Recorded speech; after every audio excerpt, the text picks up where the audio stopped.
9 a 11, La Mañana de la Diaria. Conducción, Martín Rodríguez. Producción, Mariana Cianelli. La Mañana de la Diaria.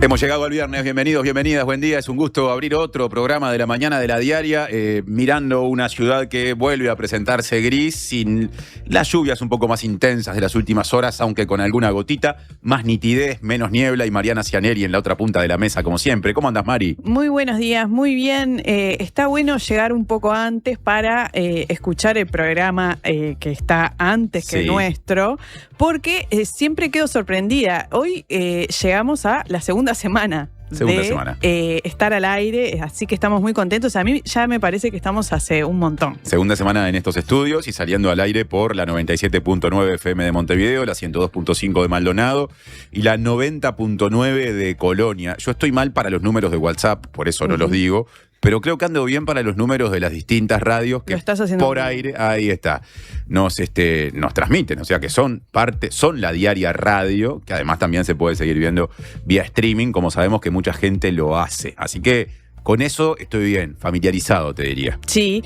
y bueno, retomando el tema de los mensajes, ayer llegaron muchos mensajes preguntando por pegotines de la Diaria, que habíamos comentado que un oyente lo tenía en su auto. Bueno, estuve averiguando y para aquellos suscriptores y suscriptoras que quieran pegotines de la Diaria, lo único que tienen que hacer es llamar a la Diaria y pedirlos que los van a recibir. Sí, por ahora sabemos que hay, porque los vemos acá. Sí. Me parece que a este ritmo, dentro de no demasiado tiempo, no van a quedar. Exactamente. La escasez, en todo caso, irá elevando su cotización, ¿no? Exacto. Porque, bueno, capaz que en algún momento decidimos hacer finanzas con los pegotines. ¿Quién sabe? ¿Vos qué decís? ¿Quién sabe? ¿Vos qué decís? Bueno, dijo mensajes Mariana recién. Vamos a recordarles cómo tienen que hacer para comunicarse con este programa. Redes y vías de contacto. Comunicate al 099-891-888. Mail radio@ladiaria.com.uy. Ahí están nuestras vías de comunicación, ahí las leen al pie de la pantalla y acá vamos con la portada de la Diaria correspondiente a este viernes 17 de abril.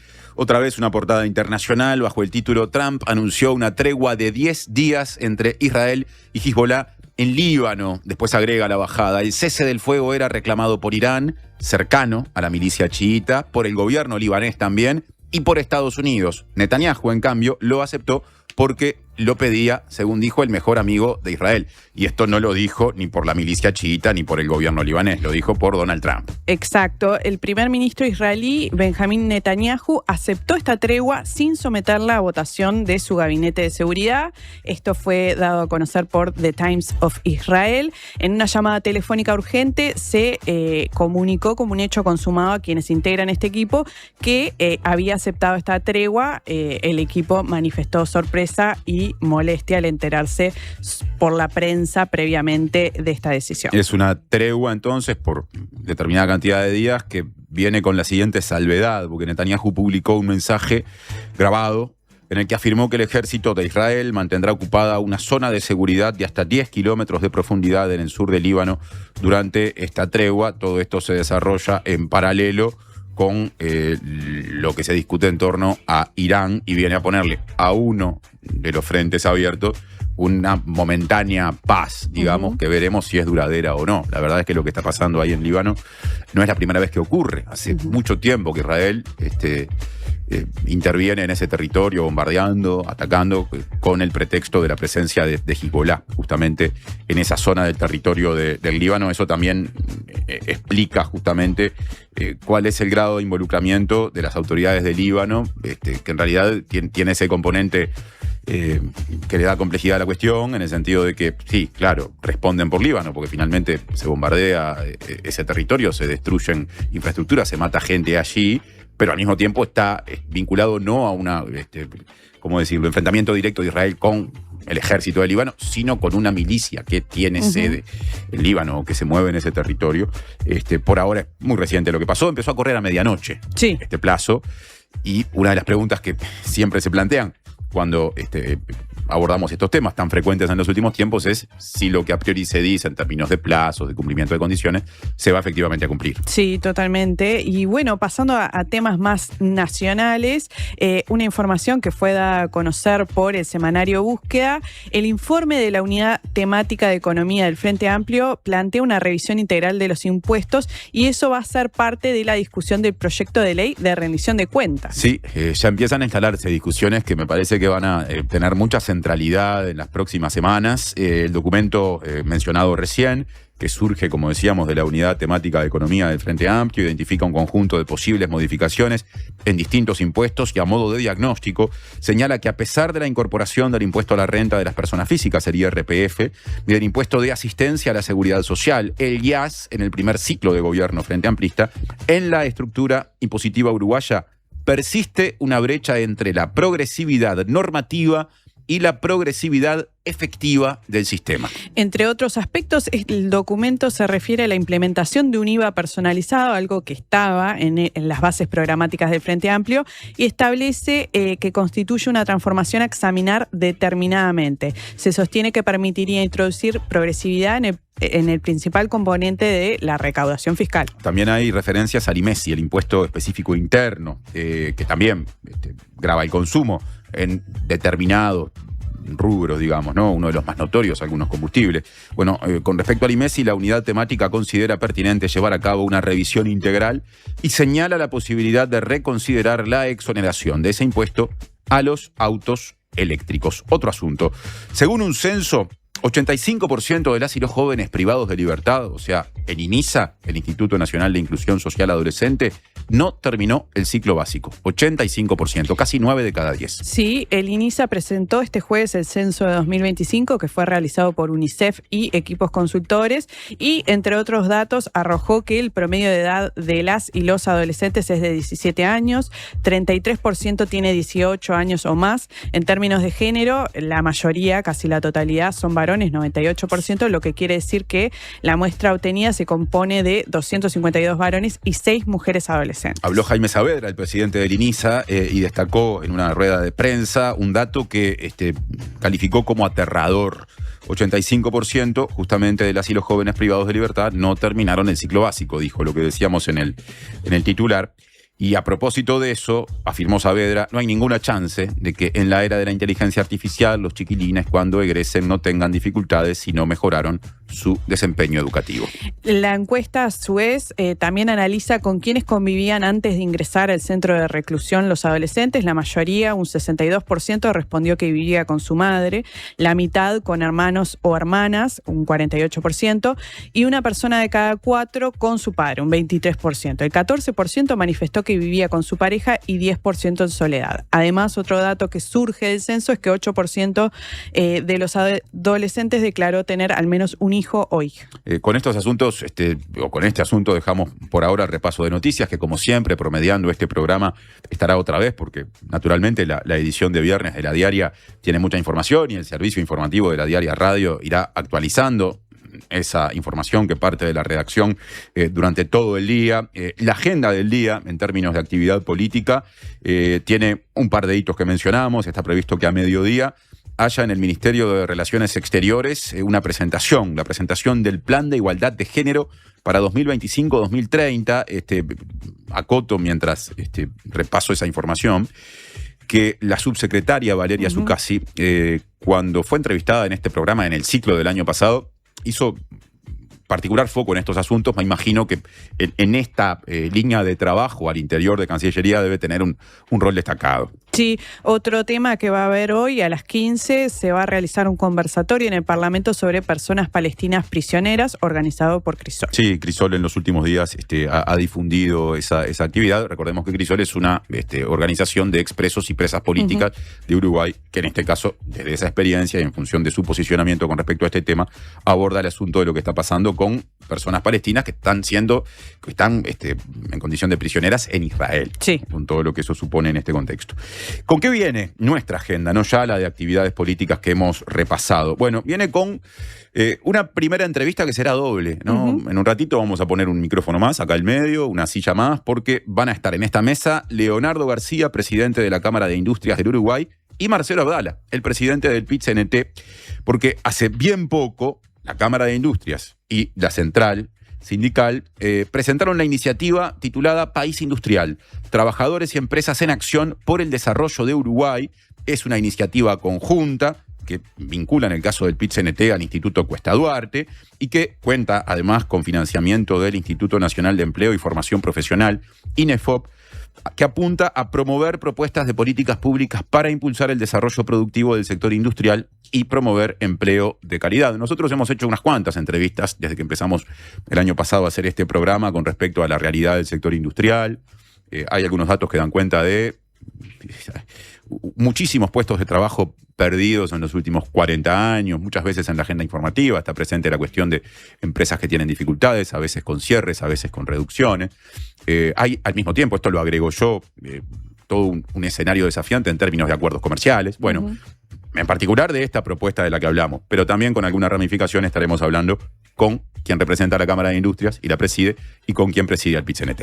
También vamos a tener en el programa a Cecilia Álvarez, como todos los viernes, directora de La Diaria, que nos va a hacer un adelanto de los contenidos de La Diaria fin de semana y va a poner el foco en la discusión sobre el indulto a Moisés. Claro, que por ahora tiene como único elemento formal un pedido de informe técnico de 3 integrantes del Parlamento, 2 del Partido Colorado y 1 de Cabildo Abierto, a la dirección jurídica, ¿no?, de la comisión que administra el Poder Legislativo. Se está esperando por esa respuesta, o por lo menos esas 3 personas, legisladores, legisladoras, esperan esa respuesta para ver cómo siguen y se va generando discusión en torno al tema, así que es bien importante que La Diaria de fin de semana lo tenga y que lo traiga a este programa a modo de adelanto Cecilia Álvarez. También estará por acá Natalia Gual. Sí, que va a estrenar una nueva columna los viernes y que va a poner el foco en una discusión que se dio a lo largo de esta semana sobre qué beneficios y qué riesgos puede tener la ida de Yamandú Orsi a España. Vamos a ir repasando los mensajes que han llegado en el comienzo de este programa. Es importante, es interesante que Natalia esté también abordando eso, porque bueno, justamente transcurre por estas horas ese viaje de Orsi, que finalmente estará participando en esa actividad titulada Democracia Siempre, y que resolvió no participar en la otra actividad vinculada a lo que se definió como el movimiento progresista global o movilización progresista global, que claro, tiene un componente más vinculado a sectores políticos, a partidos. Ahí estará representado el Frente Amplio, ¿no? A través, si no me equivoco, de su presidente Fernando Pereira, pero no estará el presidente de la República. Elsa de Ciudad Vieja nos manda un saludo y nos dice que nos escucha desde el inicio de la transmisión todos los días. Le mandamos un saludo a Elsa. Pero gracias, Elsa, por estar, aparte vecina de este barrio de la Ciudad Vieja, que luce como lo ven a través de las ventanas. Es tiempo de hacer la primera pausa, estamos en las 9:15 y ya llegan el presidente de la Cámara de Industrias del Uruguay y el del PIT-CNT para contarnos, profundizando en sus detalles, de qué se trata esa iniciativa conjunta que une a sector empleador y a sector trabajador, con todo lo que eso políticamente también representa, tratando de que la industria uruguaya encuentre determinadas alternativas, se pueda fortalecer y tenga determinada proyección. Ya venimos.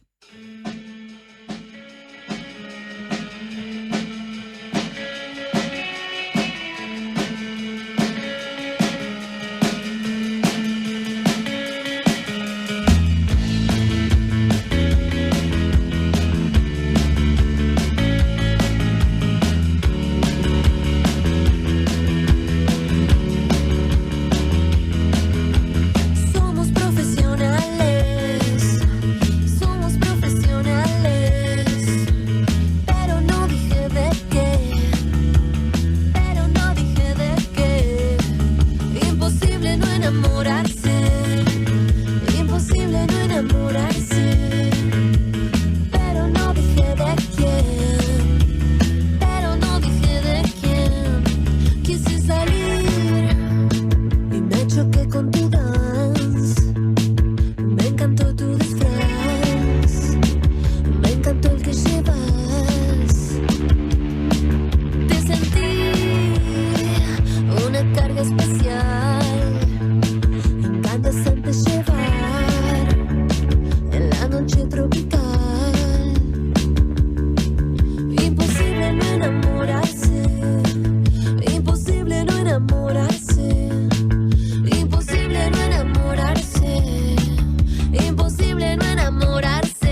En Antel, el futuro lo hacemos junto a quienes impulsan el país. Por eso, acompañamos a las empresas con soluciones seguras en nuestro data center.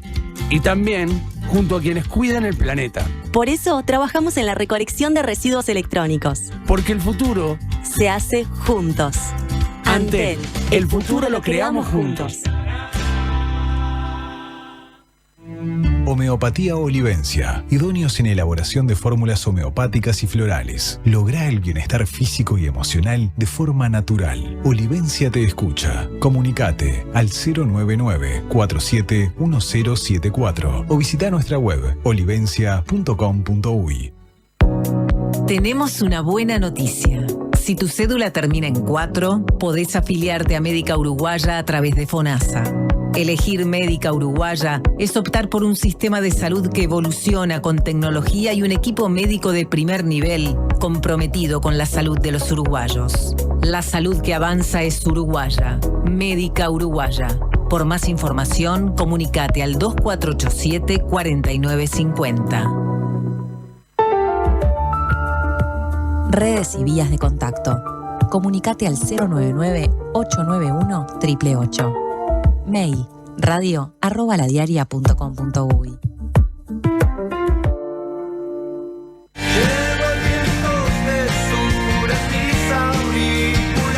Caro en vivo en la trastienda. Suena la música del bar. Acompañado por su banda e invitados especiales, presentará canciones de su nuevo álbum Milonga de Quirón junto a los clásicos de su repertorio y versiones inéditas. No voy a caer jamás. Viernes 15 de mayo, 21 horas, en la Trastienda Montevideo. Un show imperdible de una de las voces más personales e imprescindibles de la música uruguaya contemporánea. Entradas disponibles en Passline y en todas las redes de cobranza del país. Invita Bizarro. Licuadora dale, sanguchera dale, termo y mate dale, canjealos con dale. Llegó Dale, el nuevo programa de puntos de ANDA. Ahora, cada vez que usás cualquiera de nuestros servicios, sumás puntos para canjear por lo que quieras en nuestra tienda online. Dale, disfruta de Dale ANDA. Conoce más en anda.com.uy. Pruebas y condiciones en anda.com.uy. Presenta Universidad Católica del Uruguay. Creamos futuros. 9:21, mesa de 3 en el comienzo de nuestro programa, porque el habitual segmento de la primera entrevista del día hoy implica entrevista a dos voces. Nos están acompañando Marcelo Abdala, presidente del PIT-CNT, como anunciábamos antes de la pausa, y Leonardo García, presidente de la Cámara de Industrias del Uruguay. ¿Por qué? Porque hace bien poco PIT-CNT y Cámara de Industrias lanzaron una iniciativa llamada País Industrial, Trabajadores y Empresas en Acción por el Desarrollo de Uruguay, que es una iniciativa, como decíamos, conjunta, que involucra en el caso del PIT-CNT más específicamente al Instituto Cuesta Duarte, que cuenta con financiamiento del Instituto Nacional de Empleo y Formación Profesional, integra investigación, diagnóstico y elaboración de propuestas de políticas públicas, acá viene el leitmotiv, para impulsar el desarrollo productivo del sector industrial y promover empleo de calidad. Esto se presentó la semana pasada en una actividad en la que hubo autoridades de gobierno, para empezar el presidente de la República, Yamandu Orsi, también estuvo la ministra de Industria, Energía y Minería, Fernanda Cardona, y el ministro de Trabajo y Seguridad Social, Juan Castillo. Nos interesa conocer más de esta iniciativa, entender la lógica política que hay cuando una cámara empresarial y el movimiento sindical o la central única de nuestro país se ponen de acuerdo en llevar esto adelante, y por eso mismo ya empezamos el diálogo entonces con Leonardo García y con Marcelo Abdala. Leonardo García, bienvenido, muchas gracias por estar.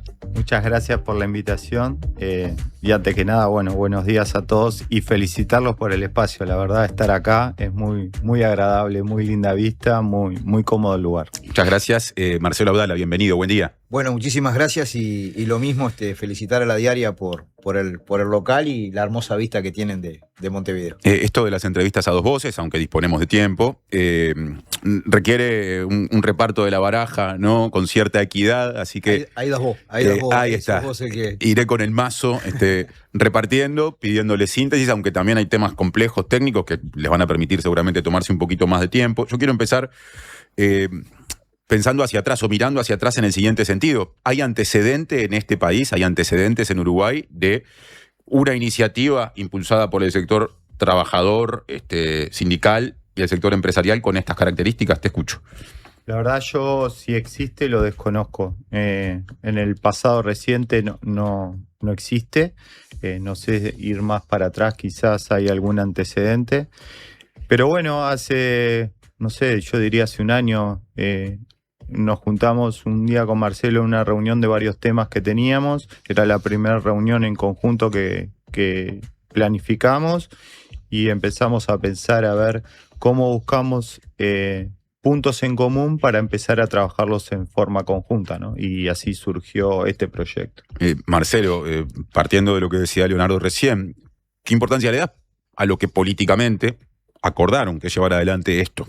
Mucha. Para mí es un camino nuevo, porque naturalmente como institución la Cámara de Industria tenía experiencias, digamos, en proyectos de estudio, de investigación de la realidad industrial, de formulación de propuestas desde la perspectiva de los empresarios, y la parte trabajadora también, en distintos proyectos que iban, digamos, pensando en la posibilidad de un cambio estructural que permita superar lo que yo llamo el exceso de desindustrialización que tiene nuestro país, en donde hay espacios de oportunidad a esos efectos, pero eran proyectos de la Cámara de Industrias por un lado y del movimiento sindical por otro. Algunos trabajos en lo que han sido los comités sectoriales del INEFOP, donde las cámaras se encontraban con las organizaciones para pensar procesos comunes de capacitación.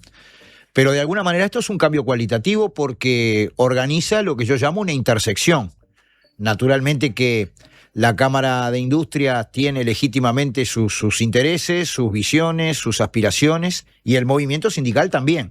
El punto es que se organiza una intersección donde en aquellos asuntos que son preocupación común, por primera vez en la historia se presenta una idea común al INEFOP, y bueno, creo que es un salto cualitativo interesante, donde simultáneamente nadie deja de ser quien es, pero bueno, se converge, se busca esa intersección de explorar propuestas comunes para el desarrollo industrial del país. Marcelo usó la expresión exceso de desindustrialización.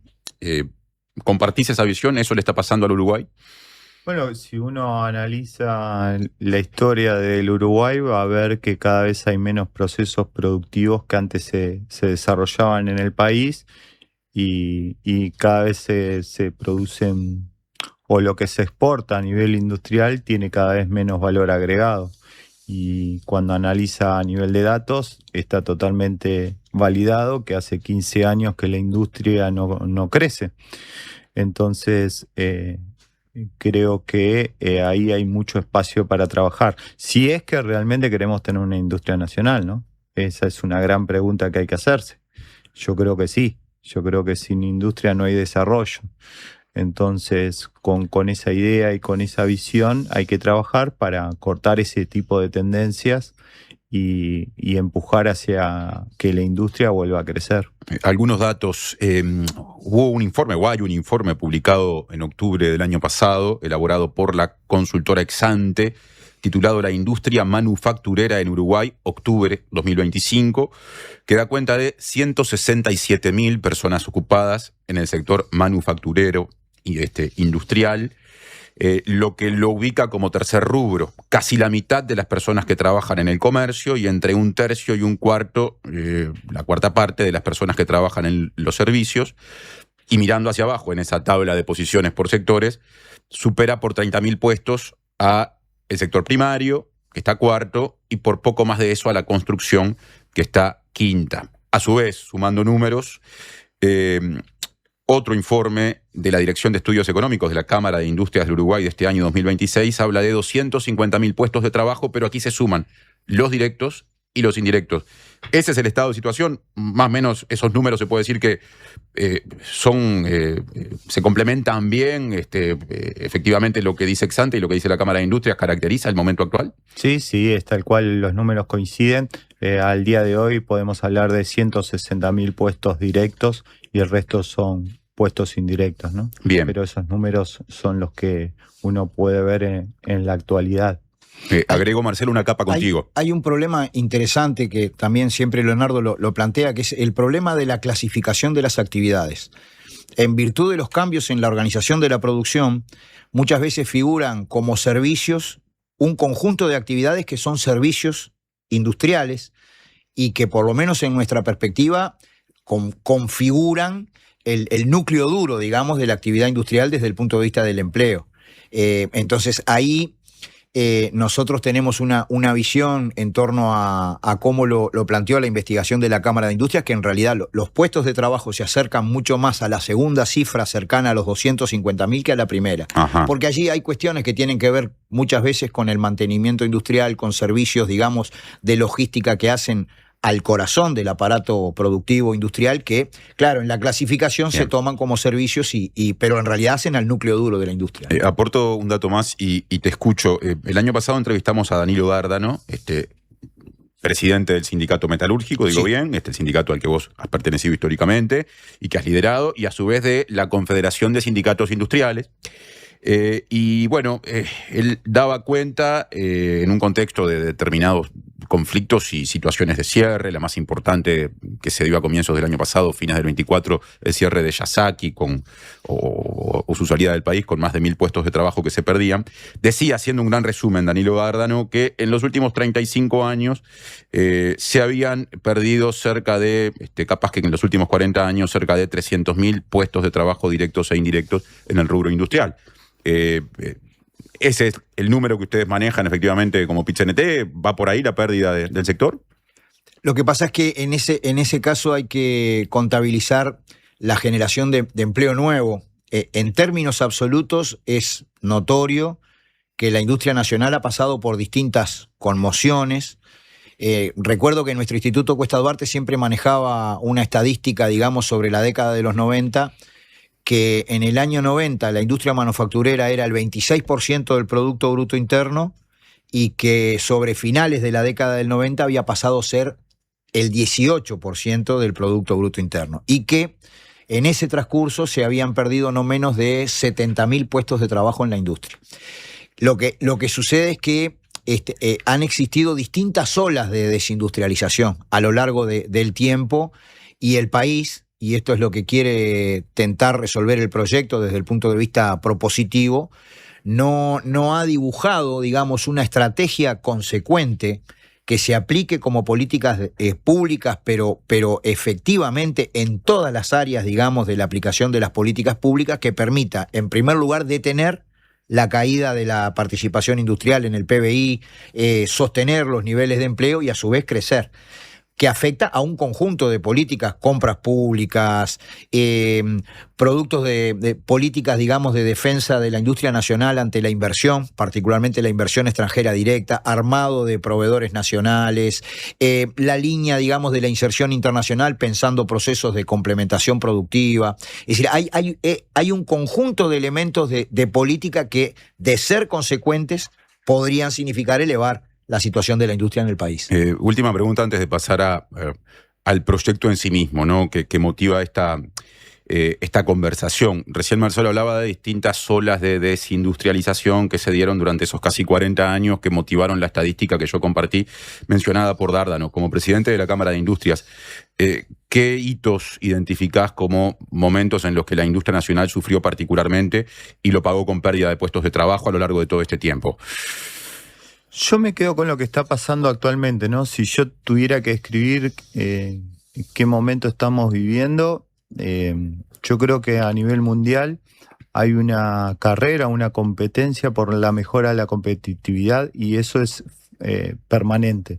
La evolución tecnológica está haciendo que cada empresa que pueda adoptar nuevas tecnologías sea cada día más competitiva. Y es un poco en esa competencia, es como que el Uruguay se va quedando atrás. Y hoy los grandes capitales deciden, o las grandes inversiones deciden en esa competencia ir al lugar que es más rentable. Y es lógico que así sea. Entonces creo que es ahí donde nosotros estamos perdiendo oportunidades, porque por diversas razones el Uruguay en varios sectores pierde competitividad. Y creo que es ahí donde tenemos que trabajar más. Y esa competitividad muchas veces no depende del empresario, depende de decisiones políticas y del país en que se encuentra instalada esa inversión. Entonces, un proyecto o una industria que tiene posibilidad de instalarse en distintos países va buscando aquel lugar donde es más competitivo, porque es una competencia. Y es así. País Industrial, Trabajadores y Empresas en Acción por el Desarrollo de Uruguay es el nombre que tiene este proyecto conjunto, buscando justamente un mejor desarrollo del sector productivo industrial de nuestro país, llevado adelante por la Cámara de Industrias y el PIT-CNT, y si no me equivoco se estructura en 8 ejes, y vamos a empezar a hablar de eso. Esos 8 ejes del trabajo tienen como eje primero el de la formación para el trabajo del futuro. ¿Qué tiene que tener esa formación? Un poco eso es lo que va a explicar el trabajo que se va a empezar a hacer en forma conjunta. Hay una cierta lógica, ¿no? Muchas veces invertimos muchos recursos en capacitación y después de que capacitamos a la gente, ese puesto de trabajo ya no existe. Entonces, la lógica de este proyecto es al revés. Decir, bueno, ¿qué es lo que va a necesitar el Uruguay para desarrollarse? ¿Qué es lo que va a necesitar la industria para desarrollarse?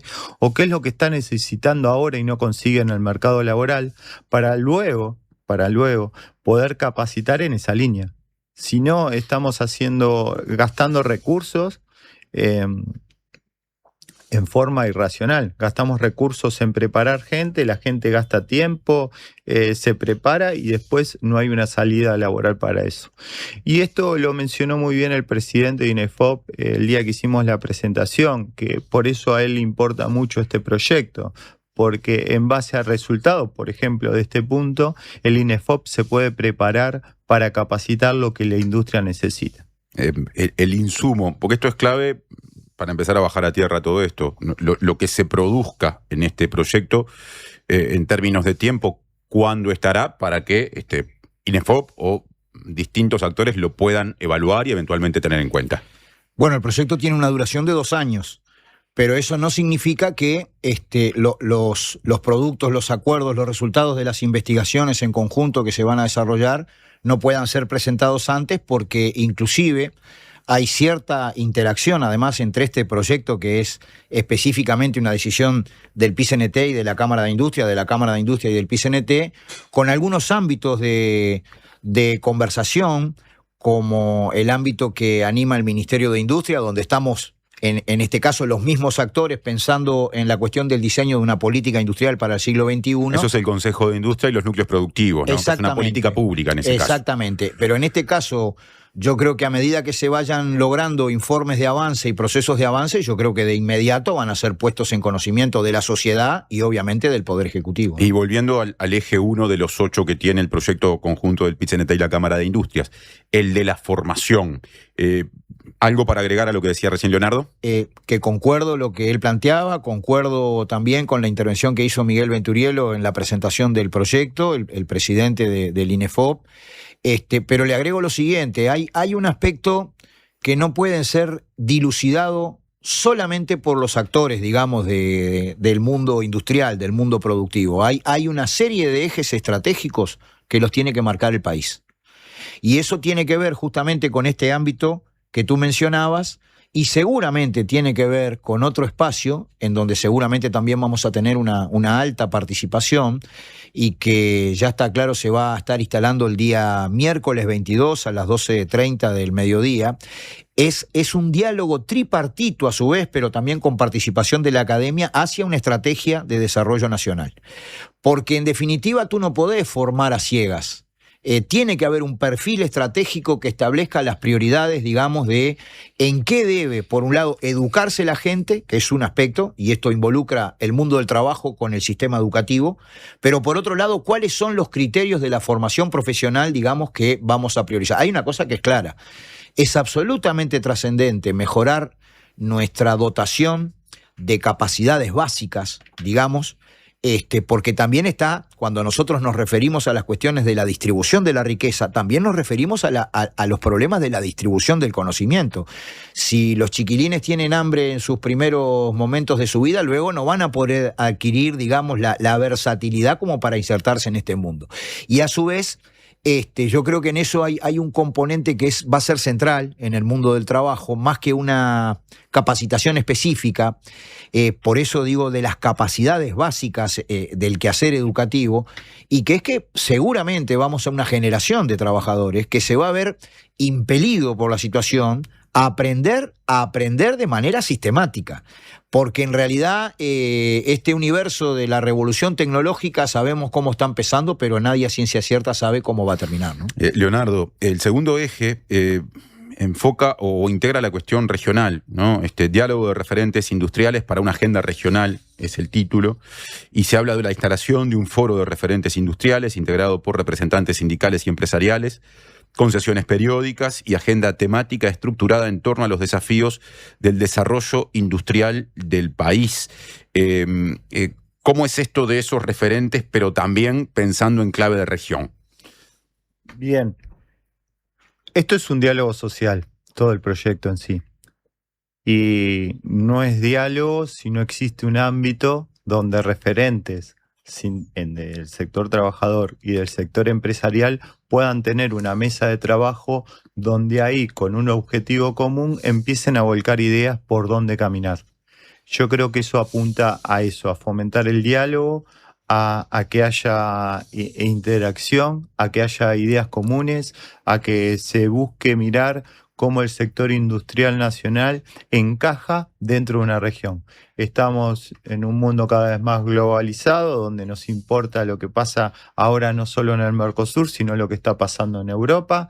Entonces, con esa mirada, sectores representando que sean destacados en el sector sindical y destacados en el sector empresarial e industrial puedan tener una mesa de diálogo con ese tipo de mirada, ¿no? Decía Leonardo, ¿cómo el sector industrial encaja en la región? Ahí vamos a la cuestión de las cadenas de valor, por ejemplo. Y sí, es absolutamente indispensable pasar del dicho al hecho, digamos.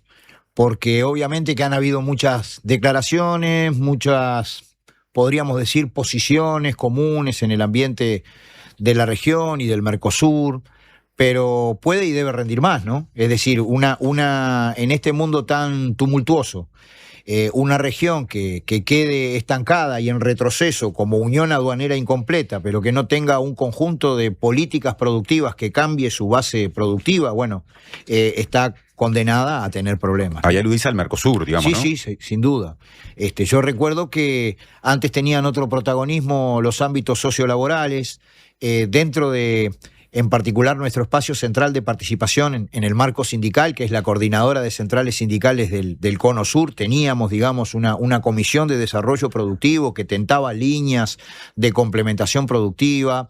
A mí me tocó participar en algunos momentos en algunas conversaciones bien interesantes que eran los foros de desarrollo de la competitividad y en el empleo en materia del Mercosur, y se estudiaban, por ejemplo, cuestiones de complementación productiva, por ejemplo, en la cadena madera-muebles, industrialización de la madera sólida, pero todo eso está muy descaecido y yo creo que hace falta establecer, para mí en la práctica, 1, 2, 3, 4 proyectos concretos de explorar complementación productiva beneficiosa para nuestros países, que den cuenta de esta necesidad. Un eje más antes de ir a la pausa. El tercero se titula Valor Público de la Industria Uruguaya. Plantea la creación de una marca país sectorial, que será Uruguay Industrial, que mejore el posicionamiento de la industria nacional en el mercado internacional. Esto no se ha desarrollado hasta el momento, es algo inédito que se dé ese paso de presentar a la industria uruguaya ante el mundo. Bueno, en realidad la Cámara ha tenido durante muchos años la marca de hecho por manos uruguayas. Yo recordé cuando leí esto aquel sello que decía importado de Uruguay, claro, una campaña de los años 90. Sí, hubo varias campañas de ese tipo. Lo que buscamos es reflotar esas ideas que fueron muy buenas, que fueron quedando por el camino, que a veces es el problema que tenemos, ¿no? Iniciamos algo y lo dejamos. La idea no es olvidarse de todo lo que hicimos, sino arrancar de ahí, agarrar esas experiencias que fueron muy buenas y reflotarlas, modernizarlas y ponerle ahora ya un impacto a nivel internacional. Buscar el sello de industria uruguaya nos parece que es importante. Y más allá de eso, yo creo que nos falta hablarle a toda la sociedad, a todos los uruguayos, ¿no? Que reconozcan el valor a la hora de estar en una góndola y poder comprar un producto nacional o un producto importado, que tiene todo su derecho, pero entre dos productos iguales, la importancia y lo que implica cada vez que estamos eligiendo un producto fabricado en el Uruguay. Y además también te agrego la importancia de comprarle o darle la primera oportunidad a un emprendedor. que uno sabe cuando uno está comprando a alguien un producto que recién lo está lanzando, que está probando, que es una micro, una pequeña empresa, cuando uno elige, porque uno tiene como consumidor la posibilidad de elegir, cuando uno toma esa decisión, el impacto que está teniendo en el desarrollo de ese producto, en el desarrollo de ese emprendedor, y está generando oportunidades. 9:45 casi, 9:43 en realidad, pero volveremos y cuarto pasadas porque hacemos una pausa para seguir dialogando en el próximo bloque con Marcelo Abdala y con Leonardo García, con el PIT-CNT, con la Cámara de Industrias y este proyecto compartido.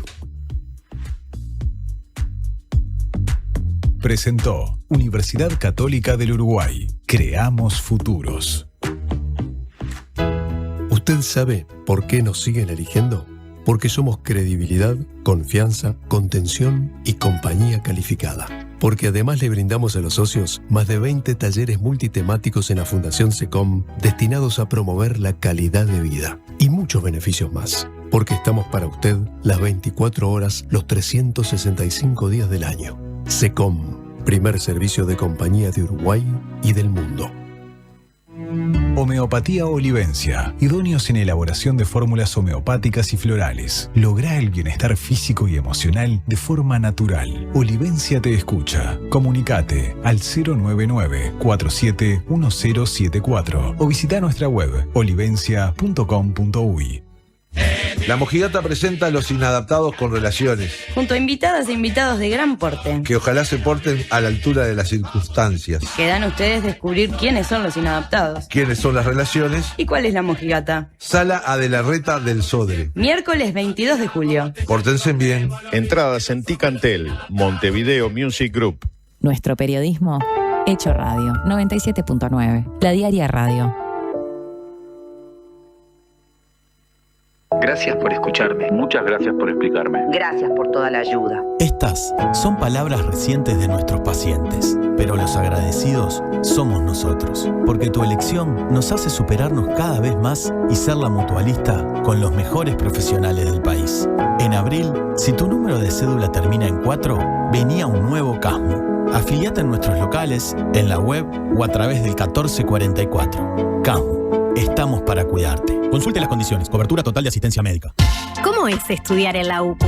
Es ser parte de la propuesta universitaria más innovadora y actualizada del país, que te impulsa a desarrollar tus talentos, construyendo el futuro de una comunidad, de muchas generaciones, de un país.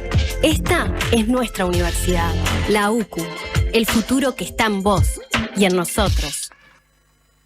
Que la primera red móvil del país evolucione contigo es una buena señal para vos, porque podés hacer que pasen cosas buenas, podés abrir nuevos caminos, comenzar grandes historias y llenar tu futuro de oportunidades. Juntos hacemos una red que une a todo el Uruguay, porque un país conectado empieza con vos.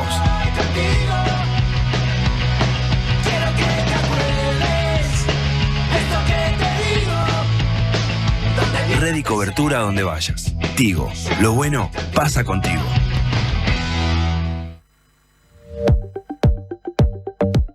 Presenta Suzuki, el mejor valor de reventa en el mercado. 9:47 de la mañana, 9:47 de la mañana de la diaria. Seguimos hablando con el presidente del PIT-CNT y el de la Cámara de Industrias a propósito de esta iniciativa conjunta tendiente a un mayor desarrollo de la industria nacional. Han llegado mensajes de la audiencia. Voy a repartir uno para cada lado, aunque son más bien genéricos. Por un lado, recién terminamos hablando, o llegamos al abordaje del tercer punto, que establece la creación de una marca país vinculada a la industria nacional, ¿no? Hay quienes enseguida dijeron, bueno, pero Uruguay, independientemente de que se busque darle una determinada identidad a los productos propios, es un país al que llega mucha producción importada, ¿no? Entonces, ¿cómo, me parece que una de las preguntas puede ser, ¿cómo se hace para que la industria nacional pueda ser opción ante capaz que productos que llegan desde el exterior con determinadas ventajas en términos de precio? ¿Alcanza con el desarrollo de una marca país? Bueno, yo creo en la libertad de ese mercado. Yo creo que cualquiera tiene la posibilidad de elegir y está muy bien. Lo que siempre la industria quiere es competir en igualdad de condiciones. Eso es lo que siempre pide la industria. Y después, el foco de ese punto es que el consumidor pueda elegir pero a la hora de elegir, priorice lo que significa un producto hecho en su país. Somos muy nacionalistas acá en el Uruguay para todos los temas. Entonces también debemos ser nacionalistas a la hora de valorar si compro un producto elaborado en el Uruguay que un producto elaborado en otro país. Yo aspiro a eso, yo aspiro a que el consumidor a la hora de elegir entre dos productos iguales, de similar valor, priorice la importancia y lo que implica un producto hecho acá. Por eso yo creo que ese mensaje es el que hay que transmitir. Y capaz que es un error nuestro, hablo del sector empresarial, no mostrar el valor que genera cada vez que se elabora un producto dentro del país. Porque si un consumidor tiene claro lo que significa, lo que está haciendo, cuando uno está comprando un producto, está pagando salarios de gente que trabajó, está pagando capacitación, está pagando conocimiento, inversión dentro del país. Entonces yo aspiro, la Cámara de Industria aspira a que reflejar ese valor que significa la producción dentro del país, todos los derivados que tiene una producción nacional, y que a la hora de elegir el consumidor priorice también eso. Como hoy el consumidor cambió, ¿no? Prioriza un montón de cosas, prioriza la sustentabilidad de una marca, prioriza un montón de valores que quizás hace tiempo atrás no se hacía. Bueno, ahí me das pie para otro mensaje que dice, en esa etiqueta debería decir o se debería establecer, esta empresa cuida el medio ambiente. ¿Qué pasa con esa punta? Bueno, yo creo que totalmente acompaña una idea con la otra, ¿no? Cuando hablamos de medio ambiente, podemos hablar de economía circular, podemos hablar de reciclaje, de todo eso. Ningún país es sustentable en ese sentido si no tiene una industria nacional. Porque no hay proceso de cuidar el medio ambiente, no hay proceso de reciclaje, no hay proceso de economía circular si vos no tenés industria. Sin industria no existe eso. O que alguien me explique cómo podemos reciclar o cómo podemos aplicar economía circular sin una industria. Es inviable. Creo que una idea potencia a la otra. Marcelo, para respuesta breve, vos me decías en la pausa que esto del desarrollo de la marca país sectorial, que sería Uruguay industrial, para vos es muy importante. Yo le preguntaba a Leonardo si con eso alcanza para que la gente, no ya en la góndola de un supermercado, sino en otros rubros quizá todavía más desafiantes, elija lo nacional ante todas las opciones extranjeras que hay en el mercado. Bueno, eso desde un punto de vista defensivo, tomando en cuenta cómo está toda la oferta, porque Uruguay es un país, digamos, abierto desde el punto de vista de la posibilidad de sus importaciones, y en este marco hay un conjunto de intereses defensivos.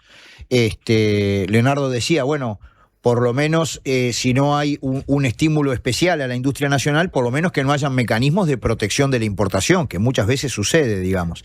Pero también hay que mirar los intereses ofensivos, es decir, ¿cuánto podemos exportar si le pegamos en el clavo? Y yo creo que eso es absolutamente interesante y tiene que ver con una estrategia, digamos, de cuál será el modo principal de competitividad e inserción internacional de nuestro país. Y ahí nosotros tenemos una sospecha, digamos, una hipótesis. Es muy difícil que un país como el nuestro, con la demografía que tiene, con la escala de nuestras empresas, la mayoría de las cuales son pequeñas y medianas, pueda hacer una apuesta competitiva basada en productos estándar y de bajo costo. ¿Esto significa que no se tomen en cuenta la cuestión, digamos, de la eficiencia productiva, la productividad y los costos? No, de ninguna manera. Pero la apuesta nuestra tiene que ser a la altísima calidad. Y esto tiene que ver con un conjunto de dimensiones de los procesos productivos, de la organización del trabajo, de la inversión tecnológica, de las relaciones laborales, de la sustentabilidad ambiental de lo que hacemos, como bien decía la pregunta que se hacía, de la sustentabilidad social, también qué nivel de vida, qué nivel de empleo se promueve en ese sentido. Y yo creo que es una dimensión bastante interesante si nosotros logramos afinar todas estas dimensiones en una perspectiva, digamos, de la marca, el sello país. Yo creo que es absolutamente trascendente en ese sentido. Me quedo contigo para empezar el abordaje del cuarto eje, titulado La industria en todo el territorio. Es muy importante porque esto piensa en el desarrollo industrial hacia adentro y en la presencia por regiones dentro del territorio uruguayo. No ya de la región en el sentido internacional, sino de lo que pasa en Uruguay específicamente. Y dice, selección de regiones para la evaluación de instrumentos de desarrollo industrial con el fin de atender a su potencial de crecimiento, elaboración de propuestas dinamizadoras de la industria nacional con enfoque territorial en las regiones seleccionadas. Y hay un dato importante que aporta la Agencia Nacional de Desarrollo del año 2024, hablamos de la ANDE, que establece que 60,2% de las empresas industriales se encuentran en el interior del país. ¿Qué ejemplos de determinado rubro industrial con potencial para determinada región podés poner al momento de bajar esto que yo acabo de leer a la práctica, a la realidad? Bueno, yo justo comentaba que ayer estuvimos prácticamente todo el día en el departamento de Tacuarembó y naturalmente que en la zona norte del país existen condiciones importantes para abrir procesos de industrialización de la madera sólida que vayan más allá inclusive de lo que ya se está haciendo. Yo creo que hay desde esa perspectiva, en primer lugar, concebir que la formación social en la que actuamos, digamos, tiende a la concentración y la centralización en virtud de sus propios mecanismos. Entonces, el problema, digamos, de la descentralización territorial de los procesos de dinamismo económico de la industria tiene que ser una política de Estado. Y yo creo que uno de los procesos que nosotros tenemos que hacer es mapear lo que existe y las potencialidades, y a partir de allí encaminar una serie de políticas para que no sea indiferente si se va a instalar tal o cual proceso productivo, si se va a instalar tal o cual industria, que no logremos, digamos, desplegarla en clave de desarrollo territorial, cargando las tintas, podríamos decir, al norte del Río Negro, ¿no? Porque si uno observa, digamos, el mapa del país, todos los problemas laborales, están bastante más complicados en el litoral y están bastante complicados al norte, digamos. Entonces yo creo que ahí nosotros tenemos, desde el punto de vista de la ponderación de las inversiones, de los estímulos, digamos, que se desarrollan, cómo se ubica la descentralización territorial en ese sentido. Pero, por ejemplo, en el norte del país, la industrialización de la madera me parece que es clarísimo. Me quedo con ese ejemplo. ¿Se te ocurre otro, Leonardo? Sí, pero antes de entrar al ejemplo voy a volver un paso atrás y te pido disculpas en eso, pero te quería poner un ejemplo. Marcelo antes hablaba y yo dije competir en igualdad de condiciones y poníamos ese ejemplo y te quiero decir algo. Esta semana yo estuve con los presidentes de todas las gremiales que integran la Cámara de Industria y uno de los temas que yo vengo escuchando hace tiempo y en distintos rubros pasa es que es más barato importar el producto terminado que la materia prima para lograr ese producto fabricado acá. Entonces, ese tipo de problemas para competir y discriminación que tenemos en el proceso industrial es lo que tenemos que abordar, atacar para favorecer a la industria nacional. ¿Y cómo se resuelve ese problema? Bueno, primero identificándolos y trabajando tanto con el Ministerio de Industria como con el Ministerio de Economía para que tengan un tratamiento diferencial las materias primas que se procesan en el Uruguay que el producto terminado que se puede fabricar dentro del país. Porque si yo el producto terminado paga menos aranceles que una materia prima para lograr ese producto en el país, la verdad, eso es seguir en esa línea, es decir, no quiero tener industria. Protección de la importación. Entonces, yo lo que digo es, por lo menos, tener el mismo tratamiento de la materia prima que el producto terminado. ¿Qué es lo que yo aspiro? Que la materia prima tenga un tratamiento diferencial que el producto terminado. Porque le doy una posibilidad. Y aparte el ciclo de vida es distinto. Vos pensás, yo traigo materia prima y tengo que pagar IVA, anticipo de IVA, anticipo de IRAE, y yo tengo todo un proceso de transformación para lograr un producto terminado, para después volcarlo al mercado, para después venderlo, para después cobrarlo. Entonces, financieramente a ese proceso productivo es mucho más largo que si yo traigo un producto terminado y al otro día puede estar en góndola vendiéndose. Volviendo a este tema, Marcelo hablaba de la madera, hay muchos sectores. El sector metalúrgico también está creciendo mucho en el norte, en el interior del país, apuntado mucho a carrocerías de camiones, a tractores, a máquinas agroindustriales. ¿Qué industrias puntualmente hay ahí? Porque desde Montevideo yo eso no lo tengo tan claro. Bueno, se está estableciendo en el país, están ahora en pleno proceso de establecerse en el país una empresa que va a empezar a fabricar tractores dentro del Uruguay, ¿viste?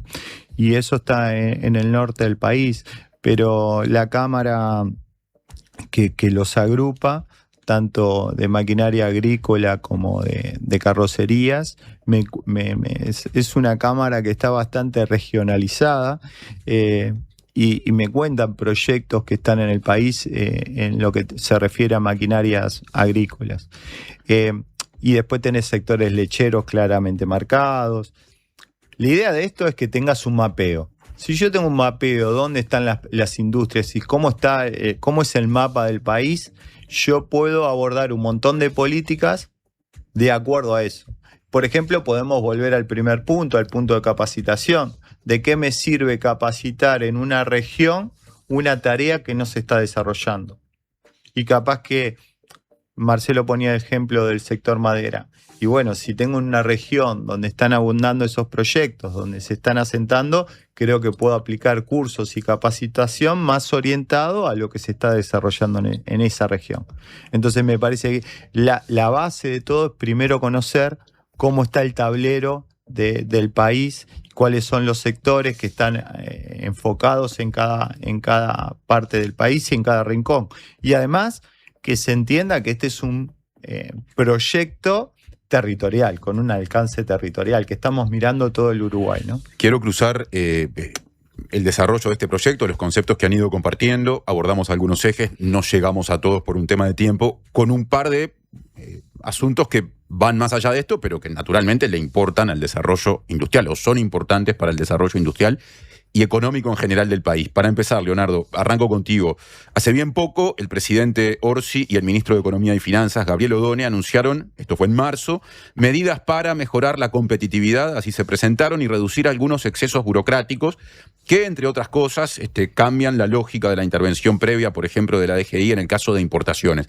Vos hablabas recién de las importaciones, de cómo su tratamiento también condiciona a la industria nacional. Ese paquete de medidas anunciado en marzo, ¿cómo impacta en la industria en función de la mirada de la Cámara de Industrias del Uruguay? Yo arranqué hablando de la competitividad, ¿no? Y para mí es bien importante. Pero no tanto las medidas, no me voy a centrar en las medidas, sino en el mensaje. Que el Uruguay reconozca que tiene un problema de competitividad ya es un avance. Y que hay que aplicar medidas para la mejora de la competitividad es muy importante. Y que eso sea encarado desde Presidencia y desde el Ministerio de Economía, yo creo que no recuerdo que se haya hecho. El Ministerio de Economía ya presentó 4 puntos, invitó a todos los actores sociales a aportar más temas, más ideas que apunten a eso. Y bueno, nosotros estamos trabajando, recopilando cosas que ya hemos presentado varias veces, que nosotros creemos que afecta en forma directa a la competitividad de la industria y que hay muchas cuestiones que son burocracias del Estado que debemos modernizar. El mundo se modernizó y nosotros a veces seguimos con trámites que son eternos. Te voy a poner un ejemplo. Ministerio de Salud Pública, pobre Ministerio de Salud Pública, siempre lo pongo como ejemplo, pero es una realidad.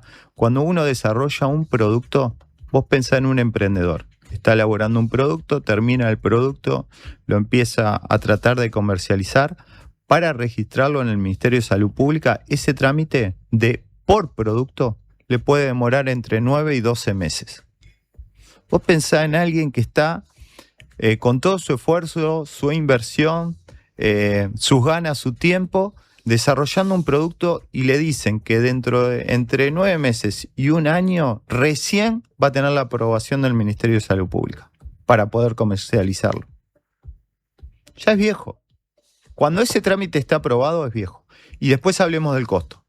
Ese por producto tiene un costo hoy de alrededor de $1.200. ¿Vos pensás que un emprendedor puede registrar 5 productos cuando está empezando un negocio? No, es inviable. Es inviable. Y después pensar en todas las empresas, ¿no? Pues estamos hablando de emprendedores, pero le pasa lo mismo a cualquier pyme. Y le pasa lo mismo a cualquier empresa nacional. Entonces, ahí tenés un tema de burocracia del Estado, de costos del Estado, que debe mejorar. Bien. Para el cierre, otro gran tema, y los quiero escuchar a los dos, y con esto nos tenemos que despedir, pero no podemos hablar de estos temas sin abordar ese asunto. ¿Cómo se relaciona esto, que trabajan en conjunto y que presentan en conjunto, que va a ir generando insumos de aquí a 2 años, la Cámara de Industrias y el PIT-CNT, con, por ejemplo, el acuerdo entre la Unión Europea y el Mercosur? Es una pregunta muy amplia y tenemos poquito tiempo, pero quiero una reflexión por lo menos, Marcelo. Bueno, nosotros hemos tenido una opinión sumamente crítica de dicho proceso, porque en primer lugar es un proceso que empezó muy a tapas cerradas, sin el debido conocimiento y la información por parte de la sociedad y de los actores productivos.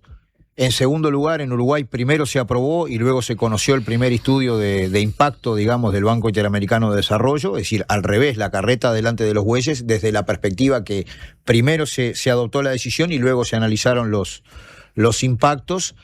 Y en tercer lugar, digamos que nosotros tenemos algunos espacios de trabajo, como el diálogo hacia una estrategia de desarrollo nacional, los espacios que ambienta, digamos, el Ministerio de Industria, pero se toma como si fuera un dato exterior cuál es la línea de inserción internacional del país, y en realidad sea la médula del asunto, porque en definitiva, si tú querés hacer más compleja la matriz productiva, la base productiva del país, superar el exceso de desindustrialización y reindustrializar el país, no al estilo de la industrialización por sustitución de importaciones, sino una industria de punta. Un problema de ese despliegue es cuál es la inserción internacional que tenés.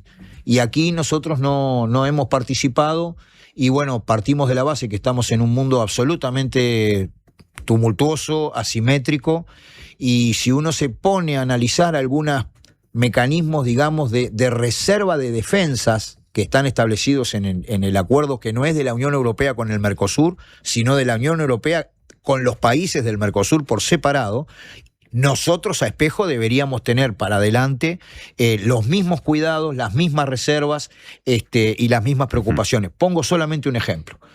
Para nosotros hay una herramienta que no se ha utilizado correctamente, que es la capacidad de compra del Estado, que puede armar proveedores nacionales que les ayude a su desarrollo industrial en la medida que no sea discriminada la industria nacional para las compras públicas. Este es un aspecto donde van a tener que competir las empresas nacionales con empresas europeas, y yo quiero saber qué medidas, digamos, de desenvolvimiento de la industria nacional se van a tomar para que no se desarrolle una nueva discriminación. Leonardo, una reflexión a propósito de este tema y de este último punto mencionado por Marcelo. Mira, yo tengo una idea de que Uruguay se tiene que abrir al mundo por su mercado. Ahora, abrirse al mundo sin la mejora de la competitividad es peligroso y presenta muchos desafíos. Entonces yo creo que tenemos que acelerar la agenda por la mejora de la competitividad, porque si no muchos sectores van a estar en riesgo.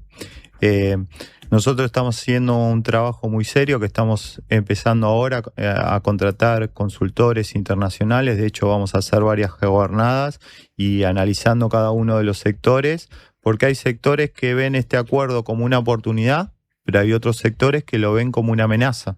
Entonces tenemos que estar preparados para eso. Creo que más que nunca tenemos que acelerar la agenda por la mejora de competitividad de la industria nacional, ¿no? Leonardo García, presidente de la Cámara de Industrias del Uruguay, y Marcelo Abdala, del PIT-CNT, muchas gracias por esta entrevista en conjunto que nos permitió tener las primeras miradas generales a algunos de los puntos. No llegamos a los 8 ejes por un tema de tiempo, y después a otros grandes temas que se cruzan con todo esto. Hasta la próxima. Muchísimas gracias. Gracias. Tiempo de pausa, venimos con más información y después nos queda recibir a Cecilia Álvarez y a Natalia Gual.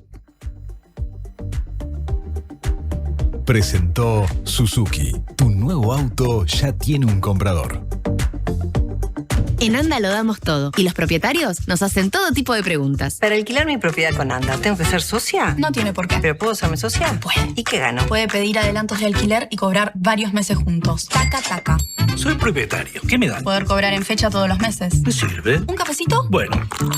No hay garantía como la de ANDA, porque es la que da más beneficios y descuentos a inquilinos y más seguridad a propietarios e inmobiliarias. La garantía más aceptada del país, la número 1. La más conveniente. Sí, en ANDA lo damos todo. ¿Qué es mejor? ¿La hamburguesa o el choripán? ¿La Rambla o el parque?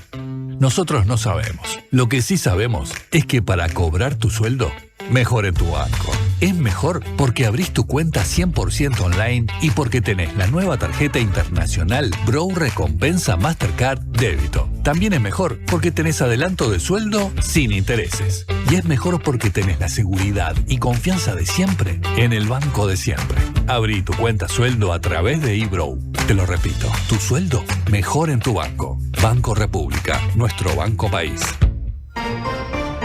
Infórmese sobre la garantía de depósitos en su institución de intermediación financiera o en www.copap.org.uy o vía infocopap@copap.org.uy. Hola, ¿estás pensando en el mundo? Estás bien. Estás en la Diaria Radio 97.9.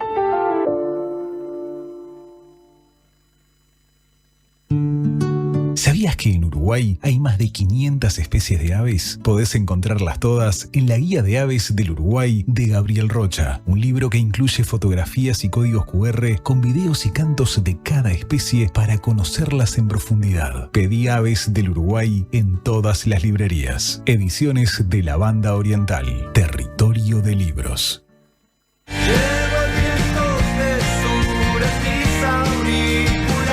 Caro en vivo en la trastienda. Suena la música del bar. Acompañado por su banda e invitados especiales, presentará canciones de su nuevo álbum Milonga de Quirón, junto a los clásicos de su repertorio y versiones inéditas. No voy a caer jamás. Viernes 15 de mayo, 21 horas, en la Trastienda Montevideo. Un show imperdible de una de las voces más personales e imprescindibles de la música uruguaya contemporánea. Entradas disponibles en Passline y en todas las redes de cobranza del país. Invita Bizarro.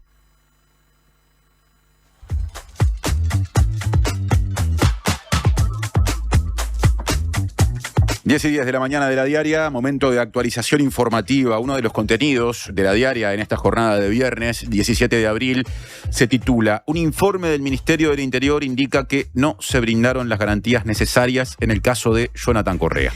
Sí, esto se desprende de la sesión de la Comisión de Población y Desarrollo de la Cámara de Diputados, a la que recientemente asistió la subsecretaria del Ministerio de Interior, Gabriela Valverde, para dar información sobre el caso de Jonathan Correa, el adolescente de 15 años que fue asesinado por su padre a principios de marzo de este año y que en la diaria hicimos el seguimiento. Ante esa comparecencia de Valverde surgió información que se puede leer en la versión taquigráfica de la sesión de la comisión mencionada.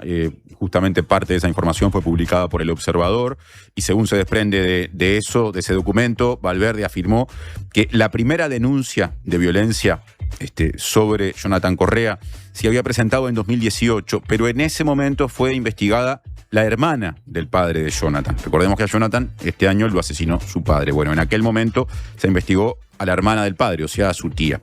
En 2023, la madre de Jonathan denunció al padre y en 2024 también. Ahí tenemos otros dos hitos. En 2024 fue cuando la justicia dispuso medidas cautelares sin tobillera ni custodia policial. El informe interno del Ministerio, el que tuvo acceso a la diaria, una nota de Yamila Silva que recomiendo para leer, muestra que, sobre todo en la denuncia de 2023 y en la denuncia de 2025, que fue presentada por la UTU de Flor de Maroñas, no se brindaron las garantías necesarias a las víctimas, no se contemplaron los antecedentes policiales que registraba el indagado y no se hizo una constatación médica de las lesiones que presentaba Jonathan. El informe también detalla que la denuncia radicada en 2023, titulada o rotulada como violencia doméstica y de género, tuvo como centro a la madre de Jonathan y al padre como indagado. Los elementos que se desprenden de esa denuncia es que el padre consumía drogas todos los días, lo que causaba que se pusiera agresivo.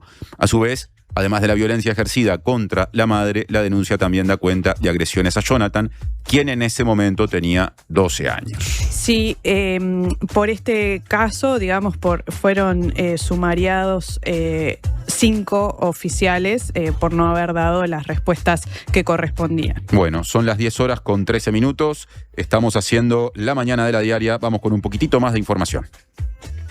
De 9 a 11, la mañana de la diaria.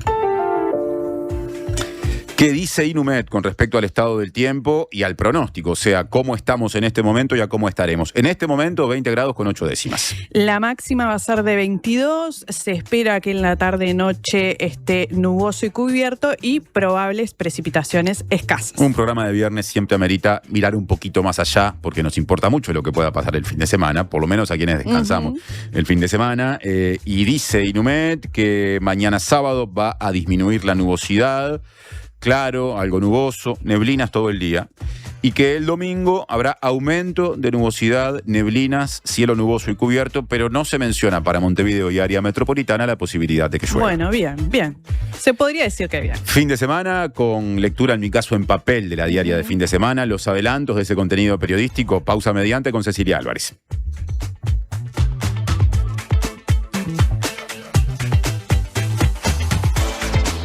Las estafas digitales son cada vez más frecuentes y pueden ser difíciles de detectar porque parecen reales. Prende la lamparita. Desde UTE nunca vamos a pedir contraseñas, códigos o números de tarjeta. Si te llaman, escriben o mandan links dudosos, corta, no sigas la corriente. Verificá siempre a través de los canales oficiales. Informate más en ute.com.uy. Tenemos una buena noticia. Si tu cédula termina en 4, podés afiliarte a Médica Uruguaya a través de FONASA. Elegir Médica Uruguaya es optar por un sistema de salud que evoluciona con tecnología y un equipo médico de primer nivel comprometido con la salud de los uruguayos. La salud que avanza es uruguaya. Médica Uruguaya. Por más información, comunicate al 2487-4950. La Diaria Radio, 97.9. Otoño en la Zabala. En mayo, un nuevo ciclo de teatro en la sala Zabala Muniz del Teatro Solís. Margaritas en el mar, de Rosana Mutarelli. Versión y dirección, Sergio Luján. Cassandra, texto de Sergio Blanco. Dirección de Roxana Blanco. Animales de Dios, dramaturgia de Marianela Morena y Florencia Caballero Bianchi. Reykjavik, de Juan Mayorga. Dirección de Mariana Weinstein. Otoño en la Zabala. Historias con las que construimos pasado y presente. Entradas en venta en Ticantel y boletería del teatro.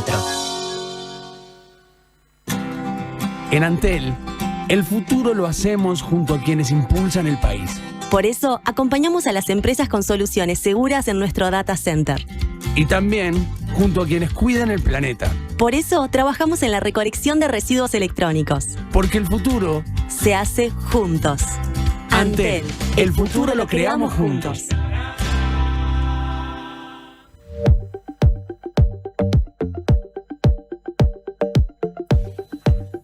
10:16 de la mañana, 10:16 de la mañana de la diaria, viernes, antesala de fin de semana, y por eso presencia de la directora de la diaria, Cecilia Álvarez, en esta mesa, porque es tiempo de compartir con ustedes los adelantos de los contenidos de la diaria de fin de semana, que tiene mucha cosa definida, y como siempre hasta ahora todavía algunas por definirse. ¿Cómo te va, Ceci? ¿Cómo andas, Martín? ¿Cómo andan? Bien, ¿y vos? Todo bien, todo bien. ¿Qué está ya definido de la edición fin de semana? Bueno, arranco como siempre por atrás. En la sección de extra tenemos una entrevista con Sandra Mianovich, que va a estar la cantante argentina, sí, que va a estar en Uruguay, en el Auditorio del Sodre la semana que viene. También aprovecho para contar que con la edición de mañana de fin de semana se va a repartir un suplemento sobre lo que fue el Gigante Festival, que me arrepentí de no haber invitado a toda la audiencia el viernes pasado, porque fue el sábado pasado en el Parque Villa Dolores. Fue un sábado espectacular, climáticamente hablando, pero también lo que fue el encuentro en ese parque de muchas familias. Se inscribieron más de 9.000 personas. El parque es enorme y tiene una cantidad de espacios diferentes que permitieron diferentes propuestas. Hubo talleres de arte, talleres de ciencia, hubo espectáculos artísticos, hubo actividades recreativas, cacerías, búsquedas del tesoro, en todo lo que es ese parque, hubo talleres de streaming y de radio, también me estuvieron entrevistando ahí. Y bueno, algo de todo eso se va a conocer mañana en un super especial que se reparte con la diaria fin de semana. El Festival Gigante no es ni más ni menos que un festival organizado por Gigantes, la publicación para niñez y adolescencia de la diaria, que tengo de buena fuente, o por lo menos de parte de gente que concurrió, Sí. que anduvo muy bien. Y aparte, claro, el sábado pasado, capaz que fue el mejor sábado del año, ¿no? Un sábado espectacular. Fue precioso porque no hacía tampoco un calor horrible, permitió disfrutar, pero aparte el entorno y la cantidad de actividades súper interesantes y disfrutables fueron ideales, digamos, para... Así que se disfrutó mucho y Sí. me consta que así fue. Y tenemos entonces Eso va a estar mañana el también. fin de semana presente eso. Hablaste de Sandra Mianovich y antes de llegar al tema central, sé que tenés algunos destaques más. Sí, en Mundo, en la sección de internacionales, vamos a cubrir lo que está sucediendo hoy en España con el encuentro de varios presidentes progresistas. Va a estar Lula con Pedro Sánchez, con Sheinbaum, Gustavo Petro. Está el encuentro de hoy, después algunas actividades siguen mañana, también luego va a estar hablando Natalia igual desde la perspectiva más nacional y la discusión interna que ha generado sobre esto en el gobierno de Yamandu Orsi. Ahora, una pregunta, cuando hablas de ese encuentro de hoy, ¿te referís a la movilización progresista mundial a la que no irá Orsi, sí estará allí representado Exacto. el Frente Amplio? Claro, sí, porque congrega a mandatarios muy relevantes, digamos, ya ayer en la previa Lula está en España desde ayer, hizo declaraciones en relación, a Trump, y se ha planteado una discusión sobre el tono de estos encuentros, digamos, de los mandatarios, si es, un encuentro contra Trump, si apunta sobre todo a fortalecer cierta visión progresista del mundo y espacios de multilateralismo, y eso también va a estar desde la perspectiva internacional de lo que son cuando se juntan estos líderes que tienen cosas para decir, ¿no? Ese punto entonces va a estar y va a ser noticia en desarrollo porque después la actividad en la que Orsi sí estará presente también, por lo menos desde la perspectiva uruguaya, va a generar acá mucha repercusión y se va a seguir con atención. No sé si antes de llegar al tema central te quedó algún destaque más pendiente. Van a haber varios temas del día, también vamos a tener foco en el caso Conexión Ganadera. Esta semana hubo una movilización y también noticias en distintos planos de lo que es la causa, porque tiene una perspectiva penal, una perspectiva civil, una perspectiva concursal, entonces también vamos a tener el foco puesto allí. Pero sobre los temas del día, uno central, y en lo que vamos a poner un poco el foco ahora en este espacio, es la marcha que va a haber sobre las 6 de la tarde, que parte desde la Plaza Independencia hasta la Plaza Cagancha, en relación al caso de Moisés Martínez, el joven de 28 años que fue condenado a 12 años de prisión por el homicidio agravado de su padre.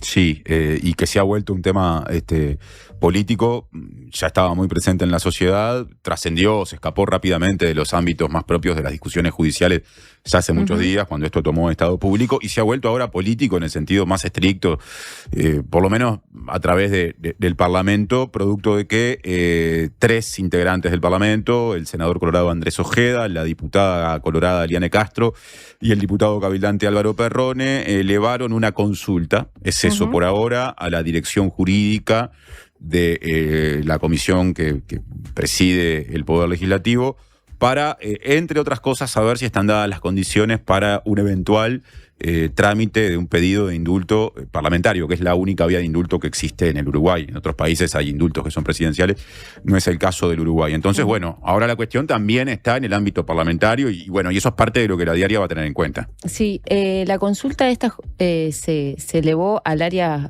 jurídica del Poder Legislativo, que representa, digamos, a la Asamblea General, parte del pedido del senador Andrés Ojeda, y de los diputados Álvaro Perrone cabildante y la colorada Eliane Castro, que estuvo también ayer acá fundamentando, digamos, por qué este pedido. Ellos puntualizan la necesidad de evaluar la viabilidad y los pasos formales para la promoción de un indulto, porque este es un instrumento prácticamente nunca utilizado, ¿no? De la democracia, del retorno a la democracia hasta ahora, nunca se ha utilizado en los últimos 40 años, del 85 en adelante. ¿Hay algún antecedente? Esta semana salieron notas periodísticas mencionando algunos antecedentes en la década del 40, donde sí se había utilizado, pero sí hay mucha incertidumbre. Generó mucha incertidumbre y mucha sorpresa a nivel parlamentario este pedido de los legisladores, bueno, parte de los legisladores colorados del sector UNIR, ¿no? Que lidera Andrés Ojeda y que acompañó Álvaro Perrone.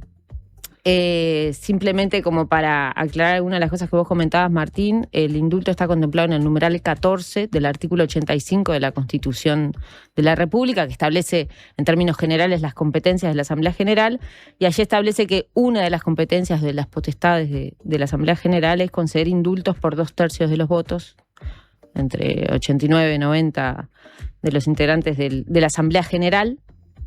Es en el mismo numeral que establece la potestad de conceder amnistías.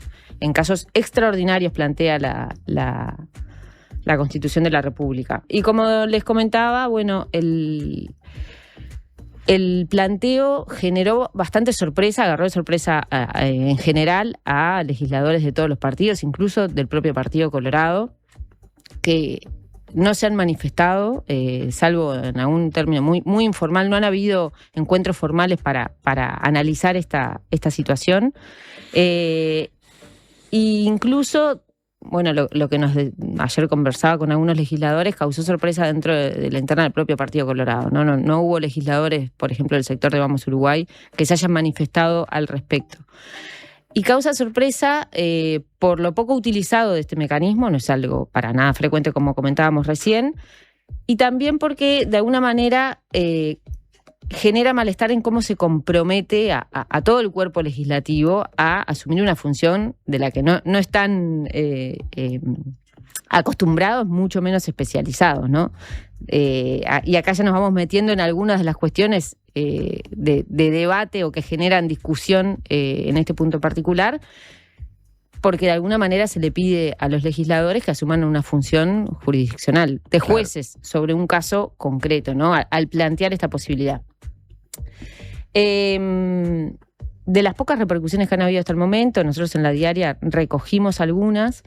En el Frente Amplio, por ejemplo, la senadora Constanza Moreira, una de las primeras cosas que advertía era que el proceso está todavía siendo analizado a nivel de la justicia, del Poder Judicial, porque la sentencia en primera instancia va a ser apelada. Bueno, ahora cambió la defensa, entonces falta, digamos, ese paso. De hecho, va a haber una nueva audiencia judicial este lunes en la que el nuevo abogado defensor, Rodrigo Rey, y el equipo de la defensa de Moisés va a pedir la prisión domiciliaria. Entonces, no hay una sentencia firme que el Parlamento pueda analizar, partiendo, digamos, de esa base, porque el Tribunal de Apelaciones también tiene, en general, sus cosas para decir tanto sobre los delitos imputados como de la pena. Son las distintas vertientes de análisis que se abren en el Poder Judicial y, bueno, de alguna manera se plantea que también los legisladores lo tomen. Esto de la falta de momento de una sentencia firme, digamos, vos lo mencionás, a partir de la opinión de la senadora frente amplista Constanza Moreira, era lo que venías relatando, vale decir que ahí ya hay una discusión instalada porque hay otras personas en el Parlamento, pero también fuera, por ejemplo, el constitucionalista Martín Rizzo, que ayer habló en TV Ciudad, que entienden que de momento que la Constitución no aclara si esa sentencia tiene que ser firme, si se tienen que agotar todas las instancias posibles o no, no hay por qué sobreinterpretar, y para él, que en el fondo cree que no es conveniente usar el instrumento, en realidad están dadas las condiciones para que el instrumento se use si el Parlamento así lo decide. Simplemente lo menciono para demostrar que también ahí se presenta una discusión. Claro. Y esto de que no está todavía la sentencia firme también lleva a otro tema que lo han manifestado informalmente también algunos legisladores, que es, bueno, en este país existe la separación de poderes, ¿no? ¿Cómo este instrumento habilitaría constitucionalmente al Poder Legislativo a enmendar la plana al Poder Judicial de alguna manera, ¿no? A corregir, que de hecho los legisladores que plantearon la posibilidad hablan de eso, ¿no? De corregir o subsanar algo que consideran un error en términos de la justicia. Ahí volvemos a un viejo concepto que, bueno, que en los cursos de Derecho del liceo aparecía, y era el de los famosos frenos y contrapesos que tienen recíprocamente, de un modo cruzado en todas las direcciones posibles, los tres poderes del Estado. Es decir, el poder legislativo tiene elementos de contralor o mecanismos de contralor al Ejecutivo. Por ejemplo, uno, la censura ministerial.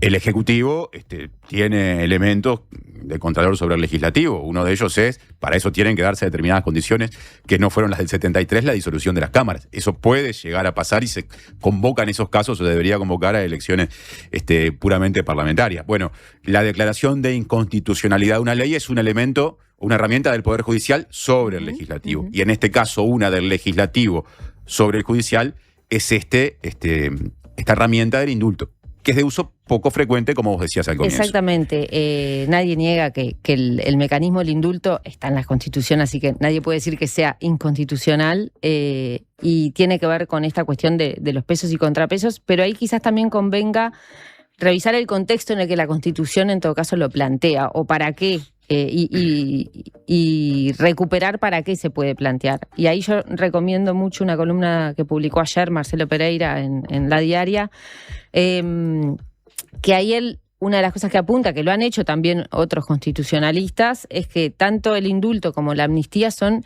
mecanismos excepcionalísimos, ¿no? Que en general se pensaban para procesos de discusión política excepcional, como guerras civiles, como quebrantamientos democráticos, en los que el sistema político de alguna manera puede auxiliar a la justicia a generar esas excepciones que la justicia no puede admitir en función del cumplimiento legislativo normativo. Pero esto no significa, o por lo menos no es lo que está planteado por la costumbre, ¿no? Porque un instrumento que no se utiliza nunca, la primera vez que se utilice, genera, por supuesto, un antecedente muy importante. Claro. Entonces, no se puede dejar de lado, digamos, el principio de la separación de poderes para qué se debería utilizar, o en qué caso se debería utilizar. Y esto es otra de las cosas que han planteado los propios parlamentarios, ¿no? Bueno, se abre un antecedente, se abre una puerta al utilizar un mecanismo como en este caso, que genera mucha sensibilidad en la ciudadanía, totalmente válida y legítima y entendible, que también puede suceder en muchos otros casos, ¿no? Y ahí puede empezar a pasar a depender de la presión pública o a nivel social que se puedan generar alrededor de casos judiciales para que el Poder Legislativo actúe. En la normativa vigente igual hay un componente que yo creo que es importante, quizá para a esa afirmación colocarle un matiz, y es que está bien, podría ocurrir que a partir de esto hubiera más demandas ante otros eventuales casos de aplicación de un indulto a través del Parlamento, pero también es cierto que para que eso prospere, en lo concreto, hay que llegar a 2/3 de los votos. Y eso es mucho, es decir, no basta con decir, bueno, este caso también. Después tiene que haber acuerdos políticos en el Parlamento para que eso prospere, y son acuerdos de esos a los que cuesta mucho llegar, ¿no? Pero ahí aparte vuelvo a lo que varios legisladores mencionaban, del malestar que genera que el legislador, aparte de los asuntos, digamos, propiamente normativos o legislativos sobre los que tiene que trabajar, tenga que adaptar definiciones, competencias de juez, digamos, ¿no? En este tipo de casos. Se abre un mundo que para los actores políticos, que de alguna manera también están permanentemente expuestos a lo que son las simpatías y antipatías de la población, es un frente peligroso de alguna manera, si empezamos a intentar influir desde esa perspectiva. Desde la audiencia llegan mensajes que plantean algunos reparos que también ayer planteó en esa entrevista que mencioné Martín Rizzo. Rizzo, por un lado, dijo, para mí ya están dadas las condiciones para que, si lo quieren pedir, lo pidan y se discuta a nivel del Parlamento y se vote, pero después dijo, independientemente de la legitimidad del procedimiento, que él entiende que ya está dada, yo entiendo que esto es muy peligroso. Usó algunos conceptos que vos mencionaste cuando repasaste los reparos que surgen, y dijo, entre otras cosas, es muy peligroso porque esto puede terminar, no sé si usó esta palabra, pero más o menos, fomentando la justicia por propia mano. Bueno, desde la audiencia hay gente que está planteando la misma objeción. Bueno, ese es otro de los argumentos que surgían ayer entre los legisladores que consulté. Alguno también lo dijo públicamente, por ejemplo Alejandro Zavala, que él dijo que a priori podría estar a favor de aplicar el indulto en este caso en particular, pero que le surgía también debatir otras cuestiones vinculadas a este caso en particular, que, por ejemplo, la dosimetría penal, ¿no? Que tiene que ver con algo de lo que planteaba Natalia el lunes en este programa, en su columna, sobre las diferentes penas que hay por los diferentes delitos. Y ahí se entra a ver cada caso, ¿no? Este caso, uno de los cuestionamientos más fuertes que tiene, en términos personales, es uno de los principales que me parece que salta a la vista, es, bueno, Moisés Martínez es sentenciado a 12 años de prisión por el asesinato de su padre, que entre otras cosas se tuvo una pena de 3 años, ¿no? Bueno, fue hace 15 años la pena, 10 años, ahora me vino la duda. Esta pena que recibió, y no fue por abuso, sino que fue por atentado violento al pudor, claro, ¿no? Por los abusos que cometió contra sus hijas, entre ellos contra Moisés. Tuvo una pena de 3 años, pero efectiva porque redimió pena, estuvo 1 año y medio preso. Y ahí salta a la vista, queda a la vista una diferencia muy, muy clara, ¿no? En cuanto a la dosimetría penal. Y entonces muchos legisladores dicen, bueno, quizás en lugar de hablar sobre un caso concreto, lo que haya que revisar es la normativa y en función de cómo se ponen los mínimos, los máximos, cuándo se redimen, cuándo no. Otro de los puntos que entra también en el debate es la cuestión del parricidio, ¿no? Que en este caso opera como un agravante para la pena de Moisés Martínez por el vínculo que tenía de ser hijo de la persona a la que mató,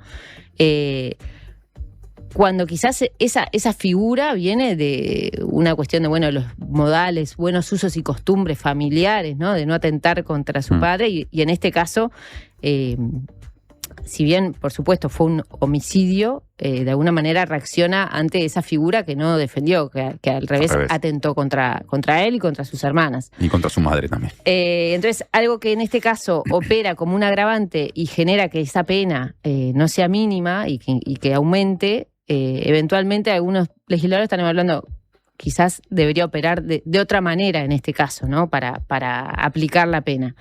Y ahí también entra lo que plantea la oyente, ¿no? Que, y es por qué los legisladores se sienten muy incómodos en esta situación de tenerse que ver en calidad de jueces. Porque en este caso lo que hubo fue un homicidio que muchos dicen, bueno, sería avalar o justificar un mecanismo de justicia por mano propia, ¿no? Y bueno, el derecho es lo que nos ha dado, así como la democracia, derechos y obligaciones y garantías a las mayorías, y esto es algo que nosotros como legisladores tenemos que preservar. Un mensaje que llega de la audiencia, la pena en su momento aplicada al padre de Moisés fue por el abuso únicamente a Sara, que de sus hermanas es la que, y con esto quiero cerrar, me parece que ha asumido fundamentalmente o de mayor manera el tratamiento público de esto. Yo ayer decía que me genera admiración la entereza con la que lo hace, la profundidad de su mirada, la madurez que manifiesta, siendo una persona atravesada por el dolor, por lo que pasa ahora con su hermano, pero por lo que le pasó a ella, que contó haber sido abusada más de 60 veces por ese mismo padre. También, Martín, frente a esta discusión en particular, que podría llegar a permitir que ella tomara un atajo, ¿no? Generando simpatía por esta posibilidad que se abre, porque puede ser una vía de salida a la situación personal que está viviendo ella y su familia. Y sin embargo, bueno, ella con mucha cautela también habló de la separación de poderes. Exacto. Y habló de que todavía el proceso judicial sigue, que es a lo que ellos están apostando, ¿no? Exactamente, con una gran madurez.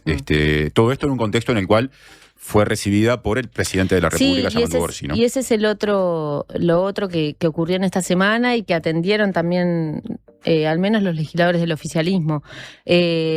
Las hermanas de Moisés ya le habían planteado antes de este miércoles, le habían planteado el caso al presidente Yamandu Orsi. En noviembre del año pasado se habían reunido con él cuando Orsi fue a Casaballe a un evento de una orquesta infantil.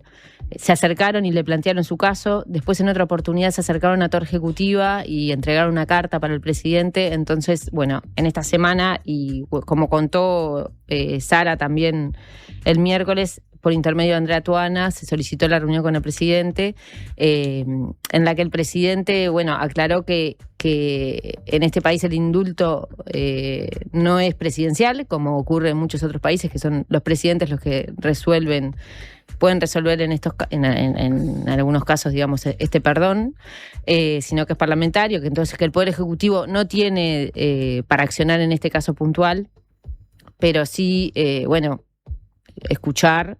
Y desde la empatía, dijo él, luego que también habló públicamente sobre el caso, de alguna manera acompañar. Cecilia Álvarez, directora de La Diaria, muchas gracias por la visita de viernes habitual. Quedan planteados así los principales temas de aquellos que ya están definidos de La Diaria de fin de semana, que como la redacción seguirá trabajando en lo que queda de viernes, y es un viernes que tendrá actividades y cuestiones que se van a ir dando, seguramente a lo dicho le agregue con las horas más contenidos que darán cuenta de lo que ocurra, sobre todo en la tarde, ¿no? Cuando habrá nuevos hechos a desarrollar. Hasta el viernes que viene. Hasta el viernes, Martín. Ahora hacemos una breve pausa y recibimos a otra integrante de la redacción de La Diaria, la editora de política Natalia Ubal, que hablará de una de las actividades que se van a desarrollar en España, en la que estará el presidente Yamandu Orsi. Que la primera red móvil del país evolucione contigo es una buena señal para vos, porque podés hacer que pasen cosas buenas, podés abrir nuevos caminos, comenzar grandes historias y llenar tu futuro de oportunidades. Juntos hacemos una red que une a todo el Uruguay, porque un país conectado empieza con vos.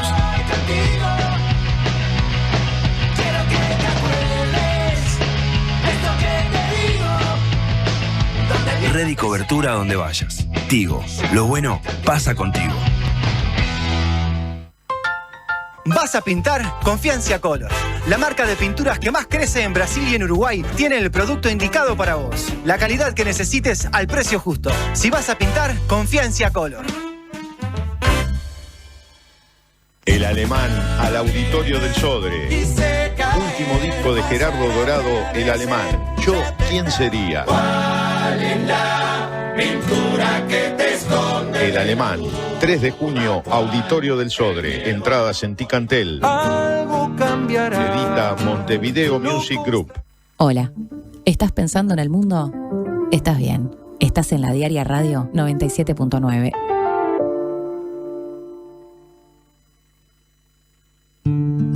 ¿Sabías que en Uruguay hay más de 500 especies de aves? Podés encontrarlas todas en la Guía de Aves del Uruguay de Gabriel Rocha, un libro que incluye fotografías y códigos QR con videos y cantos de cada especie para conocerlas en profundidad. Pedí Aves del Uruguay en todas las librerías. Ediciones de la Banda Oriental, Territorio de Libros. Hola chicos, soy Flor de Ciudad Vieja, los escucho siempre, la radio está buenísima. Quiero mandarle un mensajito a mi vecina Carla del tercero B, Carlucci, crack, ídola, avísame cuando vendas el alto, dale, saludo banda. Cuando compras un Suzuki 0 kilómetro, los futuros compradores vienen incluidos. Lleva al tuyo vos también y asegurate la reventa. Visítanos en suzuki.com.uy o en cualquier concesionario del país. Suzuki te entiende. Prevení problemas de audición. Evita usar auriculares a volumen alto por tiempo prolongado. Alterna con otros dispositivos. Prevení. Preasociate a la Española. 1920-1234 o preasociate.com.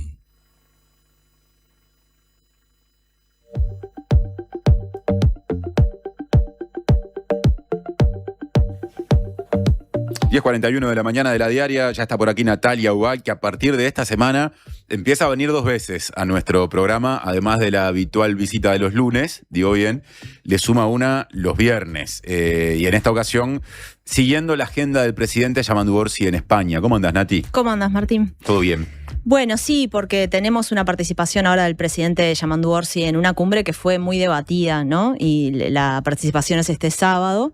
Y bueno, ya está el presidente Orsi en viaje, o capaz que ya llegó. Ya tenemos una presidenta interina, Carolina Cose, hoy. Y entonces la propuesta, Martín, es primero repasar un poco cuál es la participación de Uruguay en los organismos de integración actualmente, en términos términos institucionales, porque tenemos organismos más consolidados, y esto que es como un ámbito más bien de coordinación de jefes de Estado en defensa de la democracia, así se llama la cumbre en la que va a participar Yamandu Orsi. Pero antes, bueno, recordemos en qué estado está, ¿no? la integración regional, porque tuvimos un florecimiento, digamos, de organismos de integración regional en la época de gobiernos progresistas, allá por, 2008, 2010, surgió la Unión de Naciones Sudamericanas, luego la Comunidad de Estados Latinoamericanos y Caribeños, la CELAC. Y en un momento fue un auge de esos organismos. Recordemos que la UNASUR tuvo un rol muy importante en desarticular algunas tensiones entre Colombia y Venezuela en su momento, y tuvo un peso importante en coordinar en materia de defensa entre los países de la región. Y la CELAC también lo tuvo, pero ahora esos organismos han perdido peso, ¿no? La última cumbre de la CELAC en marzo de 2026, donde Uruguay asumió la presidencia pro tempore de ese organismo, tuvo la presencia solamente de 3 presidentes, y todos ellos de izquierda o progresistas. El presidente de Colombia, Gustavo Petro, el de Brasil, Lula, y Yamandu Orsi de Uruguay. Entonces, el propio Lula dijo en esa instancia, en un evento paralelo a la cumbre, que cada vez dijo textualmente que prácticamente la CELAC está dejando de existir, porque el crecimiento de la extrema derecha está ahuyentando a los países, dijo en ese momento.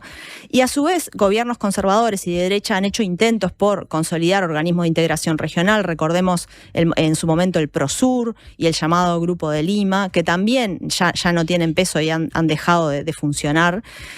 Lo que en el medio de todo esto, Martín, un apunte, lo que termina quedando como sólido es el propio Mercosur, tan criticado acá en Uruguay, que en realidad tiene un desarrollo institucional muy fuerte. Y además no solamente coopera en términos económicos, ¿no? Porque lo que estamos discutiendo, muy discutido, el acuerdo Mercosur-Unión Europea o el que se logró con el EFTA, un grupo de países europeos, pero también el Mercosur, gracias a que el Mercosur, por ejemplo, podemos viajar, parece una tontería, pero con la cédula de identidad los países del Mercosur, eso es un acuerdo que se logró en ese ámbito, en ese bloque, así como acuerdos en salud, en zonas fronterizas, en infraestructura, hay un fondo de desarrollo de la infraestructura. Entonces tenemos múltiples desarrollos institucionales del Mercosur, y me gustaría destacar, por ejemplo, que en la última cumbre ordinaria en 2025, en diciembre, los mandatarios firmaron una declaración, los presidentes, por unanimidad. Participaron todos los presidentes de distintos signos políticos, desde Milei de Argentina hasta Lula de Brasil, pasando por Yamandu Orsi, el presidente de Paraguay, todos firmando una declaración en defensa del multilateralismo y de las reglas claras de juego a nivel comercial. Entonces, digo esto para destacar, porque muchas veces se cuestiona el Mercosur, pero en el medio de todo eso, el Mercosur permanece.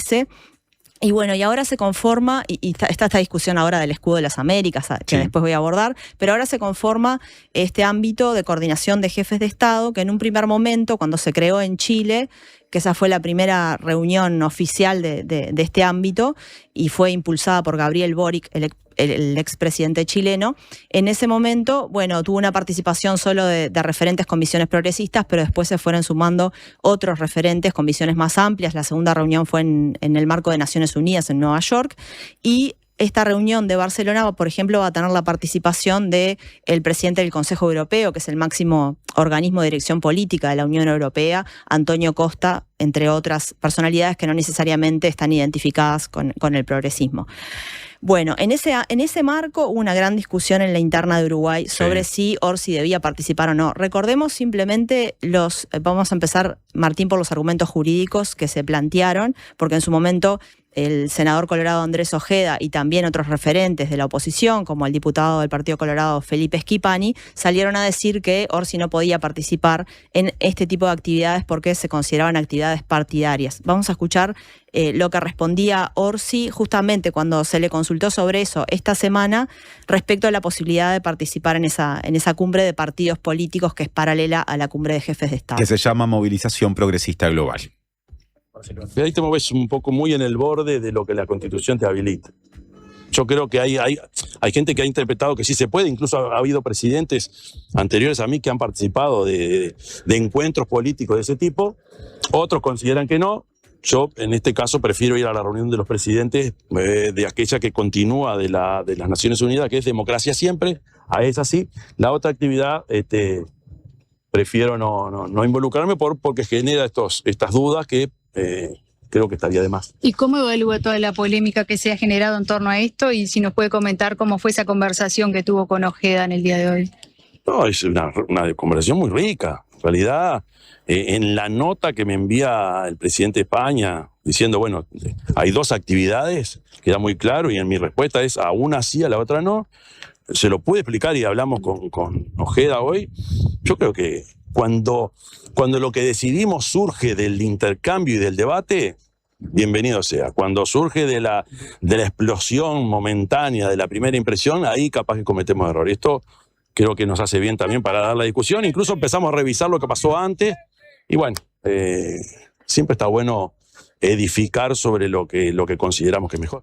En resumen, Orsi estará en Democracia Siempre, no en la movilización progresista global, que es el otro ámbito más volcado a lo partidario. Y me pregunto cómo se enmarca esta lógica y estas decisiones en la estrategia general de política exterior del gobierno. Antes de ir a eso, Martín, vamos a dar un poquito de contexto porque lo que él hablaba, Orsi, del intercambio con Ojeda surge porque el propio Ojeda dijo en sus redes sociales que había hablado con Orsi y que, bueno, en un momento estaba reticente a votar la veña. Recordemos que el Senado tiene que votar la veña para la salida del país del presidente. En un momento el senador Colorado dijo que no la votaba y después de hablar con Orsi y de la decisión de Orsi de no participar en esta cumbre de partidos políticos, sino en la cumbre de jefes de Estado, finalmente terminó el Senado por unanimidad votando esta veña. Y quería simplemente también recordar, Martín, antes de pasar a lo de la estrategia política, que hubo una nota de la diaria Verifica que habla sobre el tema normativo y constitucional. Y bueno, ya distintos constitucionalistas consultados por la diaria Verifica, como Martín Rizzo y Daniel Och, los dos dijeron que el presidente no violaría eventualmente la Constitución, incluso aunque participara de la cumbre de partidos políticos o de esta reunión. Recordemos que el artículo 77 de la Constitución dice que el presidente y otros jerarcas de organismos no pueden formar parte de comisiones o clubes políticos, no pueden actuar en organismos directivos de los partidos, ni intervenir en ninguna forma en la propaganda política de carácter electoral. Eso es lo que dice la Constitución. Y Rizzo decía que, bueno, que en realidad no estaba participando en este caso de ninguna propaganda política de carácter electoral, que eso es lo que está prohibido por la Constitución, o sea, no tiene relación con este viaje. Y Daniel Och decía también que, bueno, que no se estaba interviniendo acá de ninguna forma en propaganda electoral ni integrando partidos políticos y bueno, que en realidad era un evento internacional que nucleaba a jefes de Estado también. Y bueno, en ese marco también la nota de la diaria Verifica recuerda que Luis Lacalle Pou en 2024 asistió a una cena de la Fundación Libertad con líderes exclusivamente de derecha como Javier Milei y expresidentes como Aznar y Mauricio Macri, y bueno, con tendencias también libertarias esos integrantes de esos equipos. Yo ese antecedente se lo planteé aquí a Nicolás Albertoni, ex subsecretario de Relaciones Exteriores, lo fue en el periodo pasado, dirigente del Partido Colorado, cercano en la actualidad de la interna colorada, a Ojeda, a Schipani, que vos mencionaste antes, porque ese sector del Partido Colorado tomó este tema como tema de discusión. Y él decía, bueno, que esa actividad que vos mencionabas de Lacalle Pou, durante el gobierno pasado también tenía un componente de homenaje al expresidente chileno Sebastián Piñera, homenaje posterior a su todavía relativamente reciente fallecimiento. Yo te preguntaba además por, bueno, estos criterios por los cuales dice Orsi, a esta actividad voy y a esta otra no, y su relación, o sea, cómo encajan con la estrategia de política exterior del gobierno. Bueno, sobre eso conversé con Valeria Zuccasi, su secretaria del Ministerio de Relaciones Exteriores, que además estuvo ayer de noche en la diaria Radio con Guillermo Amexeiras.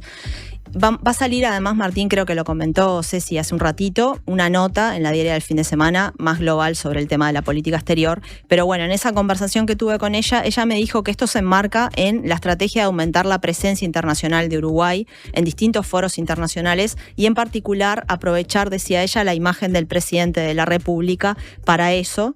Y bueno, mencionó, al igual que también lo hizo el canciller Mario Lubetkin en la semana, mencionó la posibilidad que se abre con este viaje de conectar y hacer reuniones bilaterales con mandatarios de países que son importantes para Uruguay. Lubetkin mencionó a México y a España, y ella mencionó Zuccasi a Sudáfrica y a Indonesia, que son los mandatarios de esos países, van a estar en Barcelona, y bueno, que era una oportunidad también para estar conversando con ellos sobre eso. Y además vamos a escuchar brevemente, Martina, lo que decía Valeria Zuccasi a Guillermo Amexeiras ayer en el programa de la diaria Radio, hablando un poco de, bueno, el rol de Uruguay en este contexto internacional. Uruguay es un país pequeño, Uruguay es un país que ha creído históricamente en el diálogo, en la construcción de puentes, en el multilateralismo, en acercarse a todos y a todas, que hoy además está llamado a ocupar un rol muy diferente al tener presidencias acumuladas de múltiples mecanismos en lo regional y en lo multilateral. CELAC, G77, se nos viene el Mercosur, y por lo tanto Uruguay tiene una tradición histórica, que es por la que nos vienen a buscar, de construir diálogo, de explicar, de no imponerse, de no llevarse puestos las visiones de otros, sino tratar de explicar por qué nosotros nos paramos en donde nos paramos.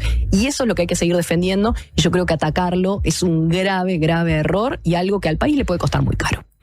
Estar para explicar, dice Zuccasi. Ahora, ¿qué dice Álvaro Padrón, el asesor en temas internacionales del presidente Yamandu Orsi? Bueno, Álvaro Padrón decía, yo le consultaba, bueno, ¿qué beneficios tiene participar en esto? Y respondía esto. Vamos a escucharlo.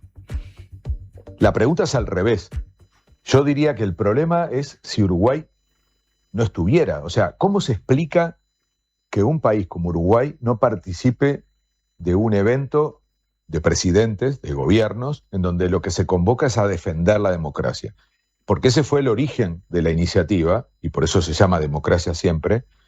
Es verdad que la primera reunión, si uno lo observaba, eran gobiernos de representación progresista, pero en la siguiente etapa, que fue en Naciones Unidas, en esa reunión ya había una pluralidad mucho más amplia. Por eso digo, no solo creció en cantidad de países, sino que creció en pluralidad. Por un lado todo esto, por otro lado, vos nos enseñaste hace unas semanas que Estados Unidos lleva adelante una iniciativa titulada Coalición Anticárteles, que desencadenó una actividad que fue la más mencionada, titulada Escudo de las Américas, todo esto encabezado por el presidente e impulsado por el presidente estadounidense Donald Trump, y allí Uruguay no estuvo. Entonces, en este mundo y en una región sobre la cual Estados Unidos, a partir de la redefinición de sus estrategias nacionales de defensa y de política exterior a fines del año pasado y comienzos de este año, está teniendo una mirada especial. ¿Corre algún riesgo Uruguay tomando estas decisiones de participar, por lo menos en Democracia Siempre, que es el foro al que sí irá Orsi? Bueno, yo le hice esta pregunta justamente a Martina, a los jerarcas que consulté, pero antes me gustaría que escuchemos un audio de Sebastián da Silva, el senador del Partido Nacional, que además es presidente de la Comisión de Asuntos Internacionales, hablando precisamente de este viaje de Orsi a Barcelona y de los riesgos que para él tiene. Porque cuando pierda el gobierno, la izquierda española, ¿qué es lo que va a pasar? Va a pasar de que se descubra todas las cosas que ya sabemos de Pedro Sánchez. ¿Y quién es el que anda a los besos, besuqueando y franeleando? El presidente Orsi. ¿Y eso a vos te parece que le hace bien? No. Además, son momentos en donde pasar por abajo de radar en materia internacional tiene que ser sacramental. Lula está en campaña electoral, necesita el escenario. Petro está de salida, Pedro Sánchez está manotazo de ahogado. Nosotros estamos en otra circunstancia. O sea, no le sirve al Uruguay abrazarse a Pedro Sánchez, no solo porque es un chanta, sino que además en este momento particular está tomando una posición antioccidental. Entonces yo ahora sí, como productor rural, digo, ¿y si este otro alborotado de Trump se calienta y nosotros vamos a tener a los argentinos con más beneficios o los uruguayos con más perjuicios a la hora de exportar carne? Por un paseo, porque no es nada trascendente. En ningún país de los presidentes la democracia está en tela de juicio. Da Silva. Da Silva, y bueno, justamente Guillermo Amexeiras le preguntó ayer en la Diaria Radio a Valeria Zuccasi. Bueno, primero hablaron un poco del Escudo de las Américas y le preguntó sobre estos riesgos. Vamos a escuchar a la subsecretaria de Relaciones Exteriores. Invitación no hubo. No hubo. Nosotros no recibimos ninguna invitación. Al Escudo de las Américas. Al Escudo de las Américas, exactamente. El presidente después habló, y cuando habla presidente no hablamos los demás. Pero en todo esto lo que hay también es una especie de construcción que a veces yo creo que es muy poco positiva para el país, ¿no? Porque perdemos tiempo en combatir relatos. Lo cierto es que hoy la relación con Estados Unidos está bien. en lo que estamos de acuerdo y en lo que no estamos de acuerdo. Lo que hacemos y es ese explicar título, perdón que te interrumpa, ese título que dejó el ministro de Economía en algún momento, que dijo que eran no sé si fue el adjetivo, pero que eran insoportables las presiones de Estados Unidos para meterse en la relación que Uruguay tiene con China, ¿no? Yo no estaba en esa reunión, no sé lo que dijo el ministro O'Donnell y realmente, por más que hablé después, no se me ocurrió preguntarle qué dijo, pero sí lo escuché ayer hablando desde Washington, haciendo una presentación ante empresarios y hablando ante medios tanto locales como uruguayos y diciendo claramente que la relación con Estados Unidos era una relación fluida, en donde se seguía hablando en confianza, en donde se construía confianza también desde las posiciones de cada uno de los países. Entonces me quedo con lo que escuché decirle y no con el título, que no puedo aseverar si sucedió o no sucedió.